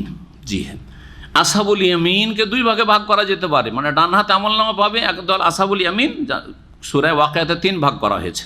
হ্যাঁ, তো দুই শ্রেণীর লোক জান্নাতি, আসহাবুল ইয়ামিন আর as-sabiqun al-muqarrabun, was-sabiqun as-sabiqun উলাইকাল মুকাররাবুন। তো আল্লাহর নৈকট্য প্রাপ্ত বান্দা তাহলে যারা জান্নাতি তারা দুই শ্রেণী, উচ্চ শ্রেণী জান্নাতি আল মুকাররাবুন, হ্যাঁ, মিন ইবাদিহি, আল্লাহর নৈকট্য প্রাপ্ত বান্দা, সিদ্দিকিন, শুহাদা আর সলিহিন, উচ্চ পর্যায়ের সলিহিন। আর একটা হচ্ছে সাধারণ সলিহিন, নেক লোক, কোনো রকম নেক ও জান্নাতে চলে গেছে, পাশ করে নিয়েছে, ফার্স্ট ডিভিশন নয়, হ্যাঁ ওই রকম নয়, মর্যাদার নয়, কিন্তু সলিহিন, এরা হচ্ছে আসহাবুল ইয়ামিন। জি, তাহলে যারা জান্নাতি তাদেরকে দুই ভাগে ভাগ করা যেতে পারে। যদি 3 ভাগ করেন তাহলে সূরা ওয়াকিয়ার আলোকে, আর যদি 2 ভাগ করেন কোনো সূরাতে বা আয়াতে, এভাবে 2 ভাগ, আসহাবুল ইয়ামিন ও আসহাবুশ শিমাল, ডানপন্থী আর বামপন্থী। আবার আজকালকার রাজনৈতিক পলিটিক্যাল ভাষা নয় এটা, কিন্তু বুঝলেন তো, ডানপন্থী আর বামপন্থী, হ্যাঁ ওটা আলাদা ভাষা, এদের ভাষাগুলো নতুন ভাষায়, কিন্তু কোরআনের ভাষায় আসহাবুল ইয়ামিন ডানপন্থী মানে যাদের ডান হাতে আমলনামা দেওয়া, বামপন্থী কারা, যাদের বাম হাতে পেছন দিক থেকে আমলনামা দেওয়া হবে। জি, পেছন দিক থেকে দেওয়া তাকে অপমান করা ঠিক না, তাকে লাঞ্ছিত করার জন্য পেছন থেকে দেওয়া হবে। কোনো একটা লোক যদি পিছন দিয়ে ধরেন, হ্যাঁ খারাপ লাগবে না, লাগবে না, হবে, হ্যাঁ, তো ওইভাবে অপমান করা হবে জাহান্নামীদেরকে। জি হ্যাঁ, পেছন থেকে দেওয়া হবে আর বাম হাতে দেওয়া হবে, কোনো বরকতের জিনিস নেই তোমার জন্য। ও আম্মা মান উতিয়া কিতাব ওরা আজাহারি, পক্ষান্তরে যাকে আমলনামা দেওয়া হবে তার পিঠের পেছন থেকে, মানে পেছন দিক থেকে। এই আয়াতে ওরা জাহারিহি রয়েছে, আর অন্য সূরাতে কি রয়েছে, ও আম্মা মান উতিয়া কিতাবাহু বিশিমালিহি। কোন সূরায় রয়েছে? সূরায়ে আল হাক্কা, মাশাআল্লাহ। তো দুটোর সমন্বয় তাহলে কি হবে, বাম হাতে দেওয়া হবে এবং পেছন দিক থেকে, পেছন দিক থেকে। আসামিদের পেছন থেকে হাত বাঁধা থাকে বেশি, হ্যাঁ, সামনে থেকে পেছন থেকে যদি হাত বাঁধা থাকে তো আরও বেশি লাঞ্ছিত করা হবে। পেছন থেকে দেওয়া হবে। ফাসাউফা ইয়াদউ সুবুরা, ও বুঝে নেবে যে অবস্থা খারাপ, তখন সে মৃত্যুকে ডাকবে। সবুর মানে হালাক, ধ্বংস, সর্বনাশ ডাকবে, মানে মৃত্যুকে ডাকবে, মৃত্যুকে ডাকবে। মৃত্যু ডাকা কেমন? এক তো মৃত্যু ডাকা যে হাই যদি মরে যেতাম, হাই যদি মরে যেতাম। যখন মানুষ খুব দুঃখে পড়ে তখন কি বলে, আল্লাহ আর বাঁচতে চায় না, আল্লাহ আর বাঁচতে চায় না, মরে যেতাম, করে না? জি হ্যাঁ, এটা একটা, যদি মরে যেতাম, এর আগে মরে যেতাম। জি, ইয়ালাই তিনি কন্তু তোরা মাটি হয়ে যেতাম, কেন এখানে হাজির হয়েছি, আল্লাহ কেন হাজির করেছে। আর একটা হচ্ছে মানুষ আক্ষেপে কি করে, বলে হাই মরে গেলাম রে, মরে গেলাম, আরে মরে গেলাম আর বাঁচবো না, মরে গেলাম, করে না? তো যখন বাম হাতে পেছন দিক থেকে আমলনামা পাবে তখন এইরকম ভাষাগুলি বলবে, হাই মরে গেলাম, ধ্বংস হয়ে গেলাম, জি, ধ্বংসের ডাক ডাকবে। হয় মরে গেলাম বলবে, না হয় মরে গেলে ভালো ছিল, মরে গেলে ভালো ছিল, কেন বেঁচে আছি। কিন্তু মত আসবে না, শেষ, মতকে শেষ করে দেওয়া হবে, জবাই করে দেওয়া হবে। জি হ্যাঁ, জাহান্নামে পাঠিয়ে দেওয়ার পরে। যখন এইরকম অবস্থা হবে তখন নিজের জন্য ধ্বংস ডাকবে, মরণ ডাকবে, হাই মরে যেতাম বা হাই মরে গেলাম। ওয়াসলা সাইরা, জ্বলন্ত আগুনে প্রবেশ করবে। সালা ইয়াসলা মানে প্রবেশ করা, দাখিল হওয়া, আর সাইর হচ্ছে জ্বলন্ত আগুন। ইন্নাহু কানা, কেন জাহান্নামে গেল? আল্লাহ বলছেন ইন্নাহু কানা ফি আহলিহি মাসরুর, যেহেতু সে পৃথিবীতে নিজ পরিবারে বড়ই আনন্দ উল্লাসে ছিল। দেখেন, জান্নাতীরা জান্নাতে যাওয়ার পরে আনন্দ করবে নিজের পরিবার পরিজন নিয়ে, ঠিক না? যারা ডান হাতে আমল না পায়। পক্ষান্তরে জাহান্নামীরা জাহান্নামে কেন গেছে? আনন্দ ভোগ করতে গিয়ে, উল্লাস করতে গিয়ে তাড়াহুড়া করে দুনিয়াতে আনন্দ আর ভোগ বিলাস করেছে অবৈধ। তাহলে বোঝা গেল দুনিয়াতে যারা সীমাহীন ভোগ বিলাস করতে চায়, যাদের লাগাম নেই, লাগামহীন চলাফেরা করতে চায়, নিজের স্ত্রী নিয়ে, নিজের ছেলে মেয়ে নিয়ে ইচ্ছা মতো খাবো, ইচ্ছা মতো ঘুমাবো, ইচ্ছা মতো চলবো, ইচ্ছা মতো বলবো, ইচ্ছা মতো করবো, তাই না? যখন ইচ্ছা যা করব, যখন ইচ্ছা যেখানে যাব, হ্যাঁ, যা ইচ্ছা তাই খাবো। এইরকম যারা দুনিয়াতে নাজাইজ ভোগ করবে, জি, ইন্নাহু কানা ফি আহলি মাসরুর, দুনিয়াতে যেহেতু বড় আনন্দিত ছিল সেই জন্য আজকে আযাবে যেতে হবে, জাহান্নামে যেতে হবে।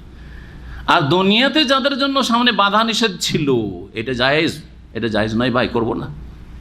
জি হ্যাঁ, আপনার ছেলের জন্মদিবস, আমারও ছেলে জন্মদিবস, আপনি জন্মদিবসে ধুমধাম করছেন, আপনারও বিবাহ দিবস, আমারও বিবাহ দিবস আছে, আপনি ম্যারেজ ডে ধুমধাম করছেন, আমি করছি না, আমার লাগাম লাগানো আছে। করো আল্লাহ বলেছেন, না করো না বলেছেন, লাগাম আছে। আর আপনার লাগাম নেই, লাগামহীন চলছেন আপনি। শুধু দুনিয়াতে খুব যে আনন্দ করেছেন, বৈধ অবৈধ সব রকম আনন্দ করেছেন, হ্যাঁ জি, স্ত্রীর সাথেও স্ত্রী সম্ভোগ করে আনন্দ করেছেন, আর জেনারও আনন্দ করেছে। ইন্নাহু কানা ফি আহলিহি মাসরুরা, খুব আমোদ ফুর্তি করেছো দুনিয়াতে, এখন যাও জাহান্নামের আযাবে যাও। ওয়াসলা সাইরা ইন্নাহু জান্না আল্লাহ ইয়াহুর, এই আনন্দ নাজাইজ আনন্দ, হারাম আনন্দ, পাপের আনন্দ দুনিয়াতে কেন করেছিল? আল্লাহ বলছেন আসলে ব্যাপারটা হচ্ছে ইন্নাহু জান্না, তার ধারণা ছিল আল্লাহ ইয়াহুর, যে সে কখনো ফিরে আসবে না। আরে দুনিয়া তো আমোদ ফুর্তি করার জন্য, পয়সা দিয়েছে বা পয়সা আছে, দিয়েছে তো কমই লোক বলে, পয়সা আছে, এত টাকা করবো কি, এগুলো করবো না তো, হ্যাঁ জি হ্যাঁ, গেল সিঙ্গাপুর, থাইল্যান্ড, আর কোন কোন দেশে, আর মদ আর জেনা আর কত কি পাপে লাখ লাখ টাকা খরচ করে চলে আসলে, কোনো লাগাম নেই। জি, লাগামহীন জীবনযাপন। ইন্নাহু জান্না, কেন এগুলো করে? কারণ তাদের ধারণা ছিল, তারা ভেবেছিল, ইন্নাহু জান্না, সে ভেবেছিল আল্লাহ ইয়াহুর, যে কখনো ফিরে, হারা ইয়াহুর মানে ফিরে আসা, রজু, কখনো ফিরে আসবে না, আল্লাহর কাছে ফিরে আসতে হবে না, কোনোদিন প্রত্যাবর্তন হবে না, কোথাও গিয়ে আসামি হইতে হবে না, কে ধরবে, আবার কিসের এইসব কথা, এগুলো হুজুরদের কথা। ইন্নাহু জান্না আল্লাহ ইয়াহুর, জি, হাউর মানে হচ্ছে ফিরে আসা। নবী করিম সাল্লাল্লাহু আলাইহি ওয়াসাল্লাম একটি দোয়া রয়েছে, সহিহ মুসলিমের রিওয়ায়াতটি রয়েছে, আশ্রয় প্রার্থনা, আল্লাহুম্মা ইন্নী আউযু বিকা মিনাল হাওরে বাদাল কওর, আল্লাহ ভালো হয়ে যাওয়ার পরে মন্দর দিকে ফিরে যাওয়া থেকে আশ্রয় কামনা করছি তোমার। মানুষ হেদায়েতের পরে যাতে করে গুমরাহির দিকে না ফিরে যায়, নামাজি হওয়ার পরে বেনামাজি না হয়ে যায়, দাঁড়িয়ে রাখার পরে দাঁড়িয়ে না মুন্ডায়, সহি আকিদে আসার পরে আবার যেন বদাকিদাই না চলে যায়, শিরক বিদআতে না চলে যায়, বা চরমপন্থী না হয়ে যায়, এই জন্য এই দোয়াগুলি করা উচিত। যেমন কোরআনে কারীমের দোয়া, রব্বানা লা তুযিগ কুলুবানা বা'দা ইয হাদাইতানা ওয়া হাব লানা মিন লাদুনকা রাহমাতান ইন্নাকা আনতাল ওয়াহ্হাব। তেমনি নবী করিম সাল্লাল্লাহু আলাইহি ওয়াসাল্লামের দোয়া, আল্লাহুম্মা মুসাররিফাল কুলুব সাররিফ কুলুবানা আলা তাআতিকা ইয়া মুকাল্লিবাল কুলুব সাব্বিত কুলুবানা আলা দীনিক, বা সাব্বিত কলবি, এক বচন দিয়ে হাদিসে রয়েছে, বহু বচন করতে পারেন, সাব্বিত কলবি আলা দীনিক, আল্লাহ আমার অন্তরকে তোমার দ্বীনের উপর প্রতিষ্ঠিত রাখো বা দৃঢ় রাখো। এইরকম এই দোয়াটি, আল্লাহুম্মা ইন্নী আউযু বিকা মিনাল হাওরে বাদাল কওর, ইন্নাহু জান্না আল্লাহ ইয়াহুর, বালা, হ্যাঁ অবশ্যই ভাবছিল যে ফিরতে হবে না, অবশ্যই ফিরতে হবে। ইন্না রব্বাহু কানা বিহি বাসীরা, নিশ্চয় তার প্রতিপালক তার সম্পর্কে সব কিছু দেখেছে, সব আল্লাহ দেখেছেন, সর্বদ্রষ্টা তিনি, সব কিছুর ওপর নজরদারি আল্লাহর ছিল। তারপরে এখন আল্লাহ রাব্বুল আলামিন শপথ করছেন তিনটি বিষয়ের, বলছে ফালা উকসামু বিশাফাক, লা অলঙ্কারের জন্য অতিরিক্ত, এখানে লায়ের অর্থ নেই, একটা তাফসীর। আর একটা তাফসীরে কেউ কেউ বলেছেন না, লায়ের অর্থ আছে, মানে আগে যে ভুল ধারণা কথা বলা হইলো, এদের ধারণা ছিল যে ফিরবে না, না না এটা ভুল ধারণা, না ওইটা না, তাহলে না ওইটার করা হয়েছে, আগের এই কথাগুলি যেগুলি কাফেরেরা যারা বেদিন তারা এরকম ভুল ধারণা রাখে। অথবা লা অলঙ্কারের জন্য লায়ের এখানে অর্থ নেই, অধিকাংশ ক্ষেত্রে এটাই। লা উকসিমু বিয়াউমিল কিয়ামা, লা উকসিমু বিহাযাল বারাদ, লা দিয়ে কসমগুলি কোরআনে কারীম অধিকাংশ জায়গায় শুরু হয়েছে দেখা গেছে। ফালা উকসিমু বিশাফাক, অবশ্যই শপথ করছি আমি কিসের? শাফাকের। শাফাক কি জিনিস? শাফাক হচ্ছে সূর্য ডুবার পর থেকে শুরু করে বেশ ঘন্টা দেড় ঘন্টা যে পশ্চিম আকাশে লালিমা থাকে বা লাল আভা থাকে, এটাকে বলা হয় জি অস্তরাগ, যেটাকে অস্তরাগ বলা হয়। একে নবী করিম সাল্লাল্লাহু আলাইহি সাল্লাম এর আয়াতে তাফসিরে বলেছেন যে এটা হচ্ছে হোমরাতুন, হোমরা বাদাল গুরুব, সূর্য ডুবার পরে হোমরা। মাগরিবের সম্পর্কে বলছেন সেই মুসলিমের হাদিসে শোনায় আপনাদেরকে, রাসূলুল্লাহ সাল্লাল্লাহু আলাইহি ওয়াসাল্লাম থেকে আব্দুল্লাহ বিন আমর ইবনে আস বর্ণনা করছেন, ওয়াক্তুল মাগরিবি মালাম ইয়াগিবি শাফাক, মাগরিবের সময় হচ্ছে যতক্ষণ পর্যন্ত শাফাক মানে পশ্চিম আকাশের লালিমা ডুবে যায়নি। পশ্চিম আকাশ যতক্ষণ পর্যন্ত লাল হয়ে আছে, লাল আভাটা দেখা যাচ্ছে, যখন এই অস্তরাগটা বা লালিমাটা চলে যাবে তখন এশার সলাতের আউয়াল ওয়াক্ত শুরু হয়ে যাবে। এটা প্রায় 1.5 ঘন্টা থাকে। তারপরে ওয়াল্লাইলি, এবং রাতের শপথ। ওমা ওয়াসাক, ওয়াসাকা, ওয়াসাকা মানে দাখালা, প্রবেশ করা। ওয়াসাকা মানে জামা, একত্রিত করা, সমাবেশ ঘটানো, এগুলি অর্থ।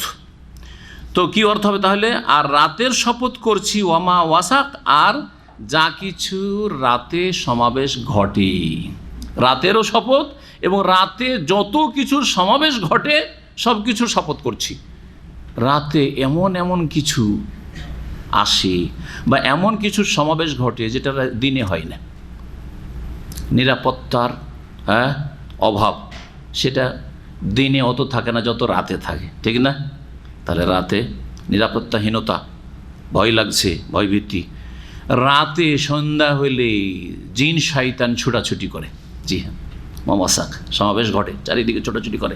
এই জন্য সূর্য ডুবার সময়, সূর্য ডুবছে ওই সময় বেশ কিছুক্ষণ ধরে ছোটো ছোটো বাচ্চাদেরকে বাইরে বেরোতে দিতে রাসূলুল্লাহ সাল্লাল্লাহু আলাইহি ওয়াসাল্লাম নিষেধ করেছেন। এটা আমাদের দেশের মানুষ এগুলো আসলে বুঝে না আর মানে না, যার ফলে ছোটো ছোটো বাচ্চারা ক্ষতিগ্রস্ত হয়, অনেক সময় ক্ষতিগ্রস্ত হয়। জি, সাপ, বিচ্ছু, বিষাক্ত বা হিংস্র জীব জন্তু, চোর ডাকাত, খনি, সন্ত্রাসী আর দুশ্মনদের ভয় দিনের তুলনায় রাত্রে বেশি। অমাবাসা, এই সমস্ত কিছু সমাবেশ ঘটে, এই সমস্ত কিছু তাহলে আল্লাহ কি করেছেন? শপথ করেছেন রাতের অমাবাসাক, এবং যা কিছুর তাতে সমাবেশ ঘটে। ওয়াসাক মানে হয়ে গেল। ওয়াল কামারে, এবং চন্দ্রের কসম, চাঁদের কসম। এজা তাসাক, ইত্তাসাকা মানে পূর্ণ হয়ে যাওয়া, ইত্তাসাকা মানে একত্রিত হওয়া বা পূর্ণ হওয়া। অসম্পূর্ণ চাঁদ একেবারে চিকনে হেলাল ছিল, তারপরে ধীরে ধীরে ধীরে ধীরে মোটা হইতে হইতে 13 তারিখের দিন গিয়ে রাতে পূর্ণিমার চাঁদ একবারে পূর্ণতা লাভ করলাম।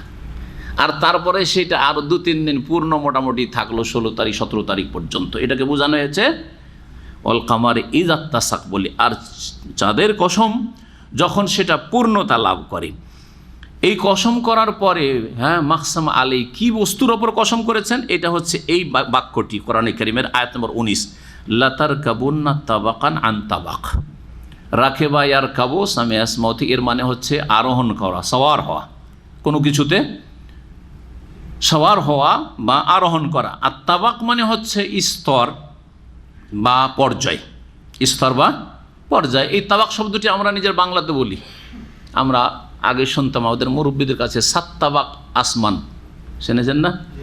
7 তাবাক কথা বলে না, 7 তাবাক জমিন, 7 তাবাক আসমান, এই কথাগুলি ব্যবহার হয় আমাদের ভাষাতে। কিন্তু তো এই তাবাক মানে হচ্ছে স্তর, স্টেপ, ধাপ, পর্যায়, যা কিছু বলেন।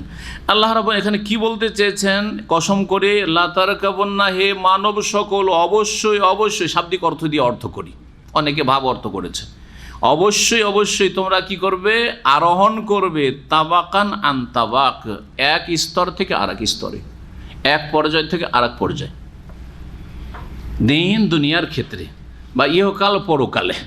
ইহকাল পরকালে দুটো বলেন, দুনিয়াতেও এবং আখেরাতেও মানুষ এক স্তর থেকে আরেক স্তরে কি করে? আরোহণ করে, মানে উন্নীত হয়, সবসময় একই স্তরে থাকেন না। জি হ্যাঁ, পার্থিব ক্ষেত্রেও আর কিসের ক্ষেত্রে বললাম? পারলৌকিক ক্ষেত্রেও, দুটোই বুঝাই। তাহলে প্রথম পার্থিব ক্ষেত্র দিয়ে শুরু করি। মানুষের জীবনটা ধরেন, মানুষের জীবন, মাতৃগর্ভে মায়ের পেটের জীবনটা, ওটাও কয়েক স্তর রয়েছে।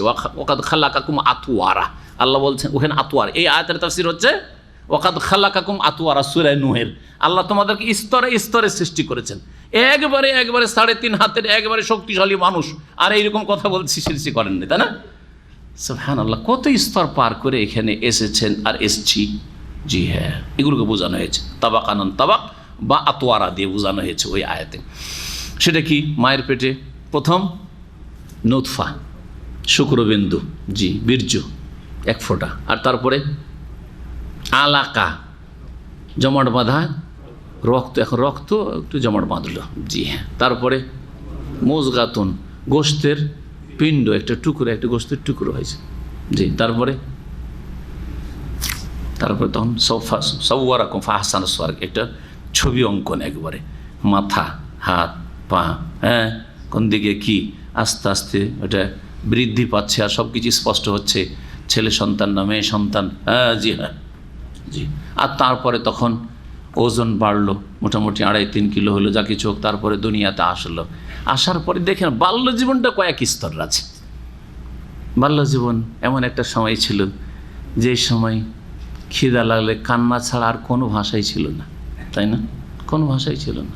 কান্না দেখে মা বুঝছে যে ছেলেকে খিদা লেগেছে, খেতে দিতে হবে, বা কান্না কেন করছে মা বোঝার চেষ্টা করবে। তারপরে নড়াচড়ার ক্ষমতা নেই, পড়ে আছে তা আছে, শুয়ে আছে যেভাবে শুয়ে দিয়েছে, এদিকে সেদিকে নড়াচড়ার ক্ষমতা নেই। তারপর নড়াচড়ার ক্ষমতা হইল, হামাগুড়ি দেওয়ার ক্ষমতা হইল। এই এক একটি স্তর আপনি বুঝেন, যদি সব লম্বা করে বলি সময় আমাদের চলে যাচ্ছে, তো এক একটি স্তর বুঝেন। তারপরে এমন একটা সময় আসলো যখন একটু ছুটাছুটি করছেন, হ্যাঁ, হামাগুড়ি দিয়ে এদিক সেদিক, বা মাঝে মাঝে দাঁড়াইতে পারছেন, পড়ছে না ছাড় খেয়ে, ওই সময়টাই কিন্তু নিজের পেশাব পায়খানাকে বুঝতেন না যে এটা পায়খানা নোংরা জিনিস, ঠিক না? কত বাচ্চারা যে নিজের মুখে নিজের পায়খানা যদি মা খেয়াল না রাখে বা বাড়ির লোকেরা খেয়াল না রাখে, পায়খানা মুখে ঢুকাচ্ছে, হয় না? এই মানুষ যে ডাক্তার হয়েছে, ইঞ্জিনিয়ার হয়েছে, আর বৈজ্ঞানিক হয়েছে, আর রাষ্ট্রপতি, প্রধানমন্ত্রী, রাজা হয়েছে, আর শেখ হয়েছে, সে এই সমস্ত স্তরগুলি পার করে এসছে, আসে নাই সবাই? জি হ্যাঁ, লাতারকাবুন্না তাবাকান আন তাবাক। তারপরে কত সুন্দর, দাড়ি নেই, মোছ নেই, আর কত টলটলে ছেলেটা দেখতে কত সুন্দর। তারপরে দাড়ি মোছ হলো, এখন অন্যরকম খানিকটা হইলো, সাবালক হইলো, শরীরে শক্তি আসলো, ব্রেন বুদ্ধি বাড়লো, বোধ শক্তি বাড়লো, পড়াশোনা করলো, তারপরে কত কি হইলো, হ্যাঁ, যৌবনে পৌঁছিল, বিবাহ শাদী করলো, আর ধীরে ধীরে যৌবন পার হইতে হইতে 40 পার হয়ে এখন প্লাসে মাইনাসের দিকে, এখন কমজোর, এখন শরীর বিভিন্ন জায়গায় ব্যথা, কষ্ট, একটুতে ক্লান্তি, আর ডিউটিতে ভালো লাগে না, তাই না? বরদাস্ত করতে পারছি না, রৌদ্র তাপ ইত্যাদি, হচ্ছে না বুঝতে পারছেন না এখন আপনারা? 40 পার হয়ে গেছেন যারা, জি হ্যাঁ, জি। আল্লাহ এগুলো কোরআনে কারিমে বয়ান করেছেন। হ্যাঁ, প্রথম তুমি রাজি ছিলে, দুধ পান করছিলে, তারপরে তখন তিফিল হইলে, তারপরে তুমি ফাতান যুবক হলে, সাব হলে, আর তারপরে তখন তুমি কাহাল হলে, তারপরে শেখুন হয়ে গেলে, বৃদ্ধ হয়ে গেলে, আজুজ হয়ে গেলে তুমি একবার। আল্লাহু আকবার। কমজোরির পরে আবার শক্তিশালী, শক্তিশালীর পরে আবার সুম্মা জাআলা মিন বাদি কুওয়াতিন দাআফান ওয়া শাইবা। আল্লাহ বলছেন তারপরে শক্তিশালী করার পরে আল্লাহ দুর্বল করে দিলেন এবং সাদা করে দিলেন, দাড়ি চুল সব সাদা। দাআফান, দুর্বলতাও আসলো আর সাদা হইতে লাগলো সব কিছু। আল্লাহু আকবার। এটা তো দুনিয়ার হইল, দুনিয়ার বুঝাইলাম, তাই না? দুনিয়ার আরেকটা দিক রয়েছে কিন্তু, আমির আর গরিব হওয়া, সুস্থতা অসুস্থতা, কখন অনেক পয়সা, কখন কাজ নেই, পয়সা নেই, হ্যাঁ, কি করে খাবো, তাই না?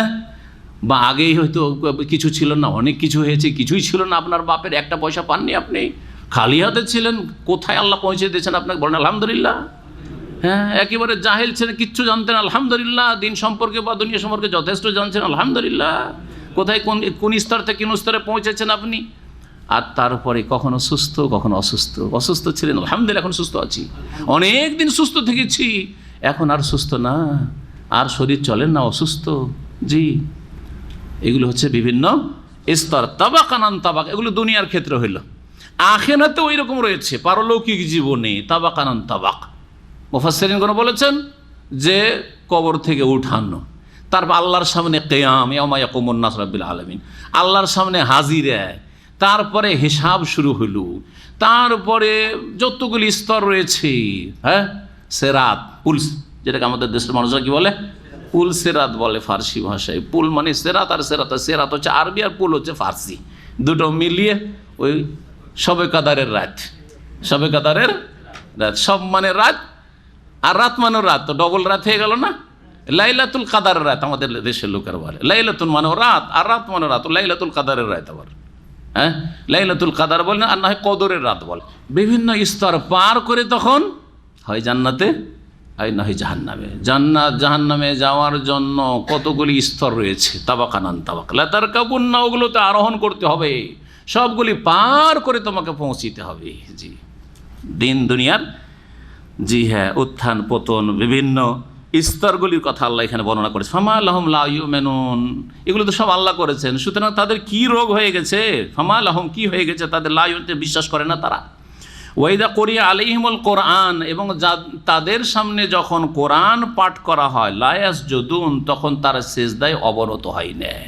সিজদা করা মানে শুধু বাহ্যিক সিজদা করা নয়, কোরআনের কথা শিরনত করে মেনে নেওয়াকে আসল বোঝানো হয়েছে। এটা হচ্ছে আসল সিজদা করা, যে আল্লাহর বিধান, আল্লাহর ওহী শিরনত করে মেনে নেব, এটা হচ্ছে আসল সিজদা। আর তার সাথে সাথে এই আয়াতে সিজদায়ে তেলাওয়াত রয়েছে নবী করিম সাল্লাল্লাহু আলাইহি ওয়াসাল্লামের সুন্নাত, এটা ওয়াজিব নয়। জি, করলে ভালো, করলে সওয়াব রয়েছে, আর কেউ না করলে গুনাহ হবে না। জি হ্যাঁ, আপনারা সিজদা, আর এই সিজদার জন্য ওযু শর্ত নয়। জি হ্যাঁ, এই সিজদা এমনকি কিবলামুখী হওয়া শর্ত নয়, উত্তম, শর্ত না, কিবলামুখী উত্তম, উযুতে থাকা উত্তম, কিন্তু আপনি যে কোনো অবস্থায় সিজদা করেন। এই সিজদা অনেকে করে কি, আয়াতগুলি পড়ে জমা করে রেখে দিল সব, তারপরে শেষখানে আমার এখন তিন চারটা তিন চারটা সূরা পড়েছে ধরেন, আর তিন চারটা তেলাওয়াতের সিজদা জমা হয়েছে, একসাথে তিনি সিজদা করেছে, এগুলো সুন্নতের খেলাফ কাজ। মেলা ভুলভাল মানুষ এসব করে থাকে। ওই সময়টাই সুযোগ হলে সিজদা করে নেন, আর না হলে সিজদা করেন না। পড়নেওয়ালা তেলাওয়াতকারীও সিজদা করবে, আর মনোযোগ সহকারে যে শুনবে সেও সিজদা করবে। একটি আয়াত যদি একজন শিক্ষক বারবার পড়ায়, বা একজন ছাত্র বারবার মুখস্থ করে, হাফেজ বা কারি বারবার পড়ে, তো একবার সিজদায় তার জন্য যথেষ্ট। এই না যে যতবার পড়বে সিজদা করবে নাকি, না, কথা বলছেন না, এরকম। তাহলে সিজদা তেলাওয়াতের মেলা মাসাইল রয়েছে, আশা করি মোটামুটি কিছু বললাম। ওয়াইদা করিয়া আলাইহিমুল কোরআন, যখন তাদের সামনে কোরআন তেলাওয়াত করা হয়, লা ইয়াসজুদুন, তখন তারা সিজদা করে না। কেন সিজদা করে না? বালিল্লাযিনা কাফারু ইউকাযযিবুন, বরং আসলে হচ্ছে কি, আল্লাযিনা কাফারু, যারা কাফের, অবিশ্বাসী, অমান্যকারী, তারা মিথ্যা প্রতিপন্ন করে, মিথ্যা মনে করে আল্লাহর ওহীকে, আল্লাহর কিতাবকে, আল্লাহর রাসূলকে, আল্লাহর নাযিলকৃত বিধানকে। বালিল্লাযিনা কাফারু ইউকাযযিবুন ওয়াল্লাহু আ'লামু বিমা ইউউন, এবং আল্লাহ বেশি ভালো জানেন, বিমা ইউউন, আউন মানে হচ্ছে, ওয়াইউন মানে হচ্ছে থলে, ব্যাগ, আর ব্যাগের ভিতরে কিছু রাখা, এটাকে বলা হয়, বা পকেটে কিছু রাখাকে বলা হয় ইউউন, বহু বচন। হ্যাঁ, জি হ্যাঁ, ইউই, জি। তো আল্লাহ বেশি জানেন বেমা, ওই বিষয়গুলি সম্পর্কে, যে বিষয়গুলি তারা মনে মনে পোষণ করে, এটা তারা যে মনে মনে পোষণ করে বা মনের ভিতরে তারা রাখে। ব্যাগের মধ্যে কিছু রাখা, পকেটে রাখা, ঢুকিয়ে রাখা।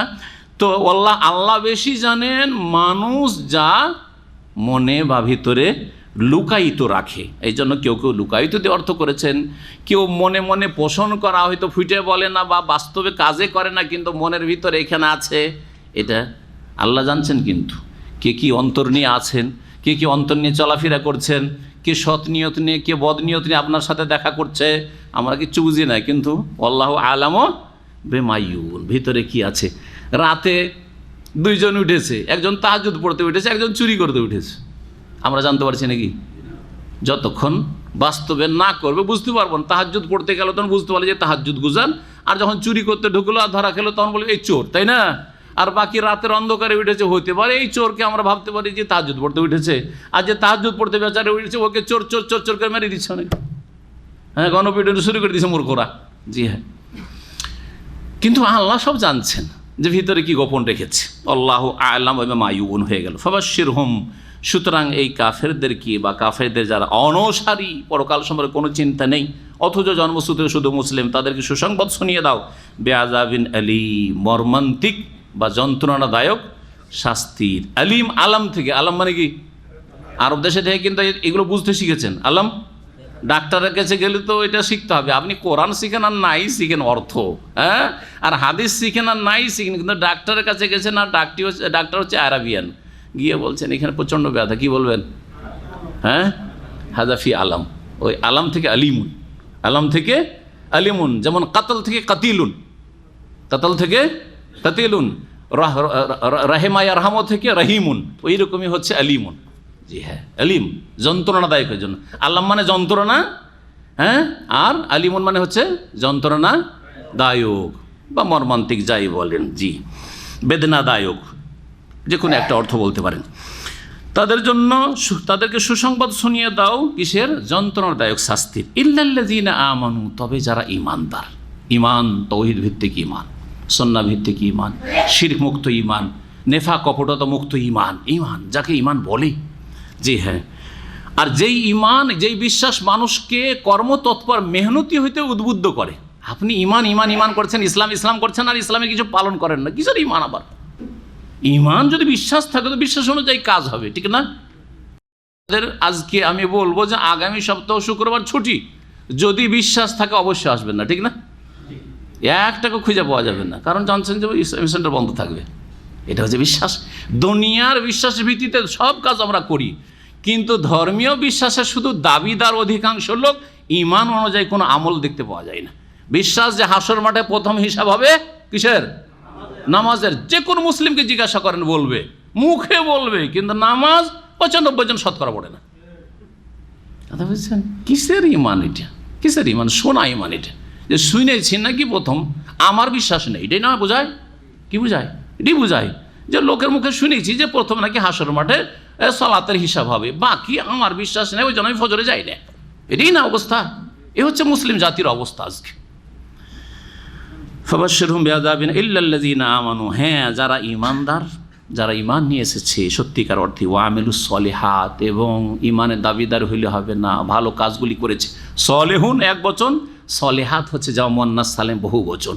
যারা নেক কাজগুলি করেছে, তাহলে নেক কাজ বহু রয়েছে, অনেক ফারাইজ রয়েছে, অনেক ওয়াজিবাত রয়েছে, জি, তাওহীদের ক্ষেত্রে ফরজ, আর তারপরে সলাতের ক্ষেত্রে ফরজ রয়েছে, জাকাত ফরজ রয়েছে, সিয়াম রমজানের ফরজ রয়েছে, হজ জীবনে একবার ফরজ রয়েছে, মহিলাদের হিজাব ফরজ রয়েছে, মাতা পিতার সেবা ফরজ রয়েছে। আবার প্রত্যেকটি ক্ষেত্রে, যতগুলি ক্ষেত্র বললাম, আরও যত ক্ষেত্র আছে, প্রত্যেক ক্ষেত্রে ফরজ ওয়াজিবের সাথে সাথে সুন্নাত মুস্তাহাব আছে। বাপ মায়ের কিছু খেদমত করা ফরজ, কিছু খেদমত করা হচ্ছে সুন্নাত মুস্তাহাব। এইরকমই সলাত নামাজ কিছু ফরজ, কিছু সুন্নাত মুস্তাহাব নফল। রোজা কিছু ফরজ আর কিছু সুন্নাত মুস্তাহাব নফল। হজ কিছু ফরজ, জীবনে একবার ফরজ, আর বাকি নফল মুস্তাহাব। যত পারেন করেন, ভালো কথা, বোঝা গেছে কিনা? জাকাত ফরজ, আর বাকি সাদকা খেরাত দান খেরাত যত পারেন করেন, সব হচ্ছে সুন্নাত মুস্তাহাব। নবী সাল্লাল্লাহু আলাইহি ওয়াসাল্লাম বড় দানশীল ছিলেন, আপনিও বড় দানশীল হন, এটি হচ্ছে সুন্নাত নবী সাল্লাল্লাহু আলাইহি ওয়াসাল্লামের। কারণ আজওয়াদান না, সবচেয়ে বেশি দানশীল তিনি ছিলেন। ইল্লাল্লাযীনা আমানু, তবে যারা ঈমানদার হবে এবং যারা ভালো কাজগুলি করবে, লাহুম আজরুন, তাদের জন্য এমন পুরস্কার রয়েছে, গায়রু মামনুন, যা শেষ হওয়ার নয়। শাব্দিক অর্থ নয়, গায়র মানে না, আর মামনুন মানে মাকতুউন, গায়রু মাকতু, যা শেষ হওয়ার নয়। কাতা মানে স্টপ হয়ে যাওয়া, যা শেষ হবে না, অর্থাৎ অফুরন্ত। তাহলে কি অর্থ করব? লাহুম আজরুন গায়রু মামনুন, তাদের জন্য অফুরন্ত পুরস্কার রয়েছে বা প্রতিদান রয়েছে, প্রতিফল রয়েছে। এখানে আমাদের তাফসীর সূরা ইনশিকাক শেষ হইল।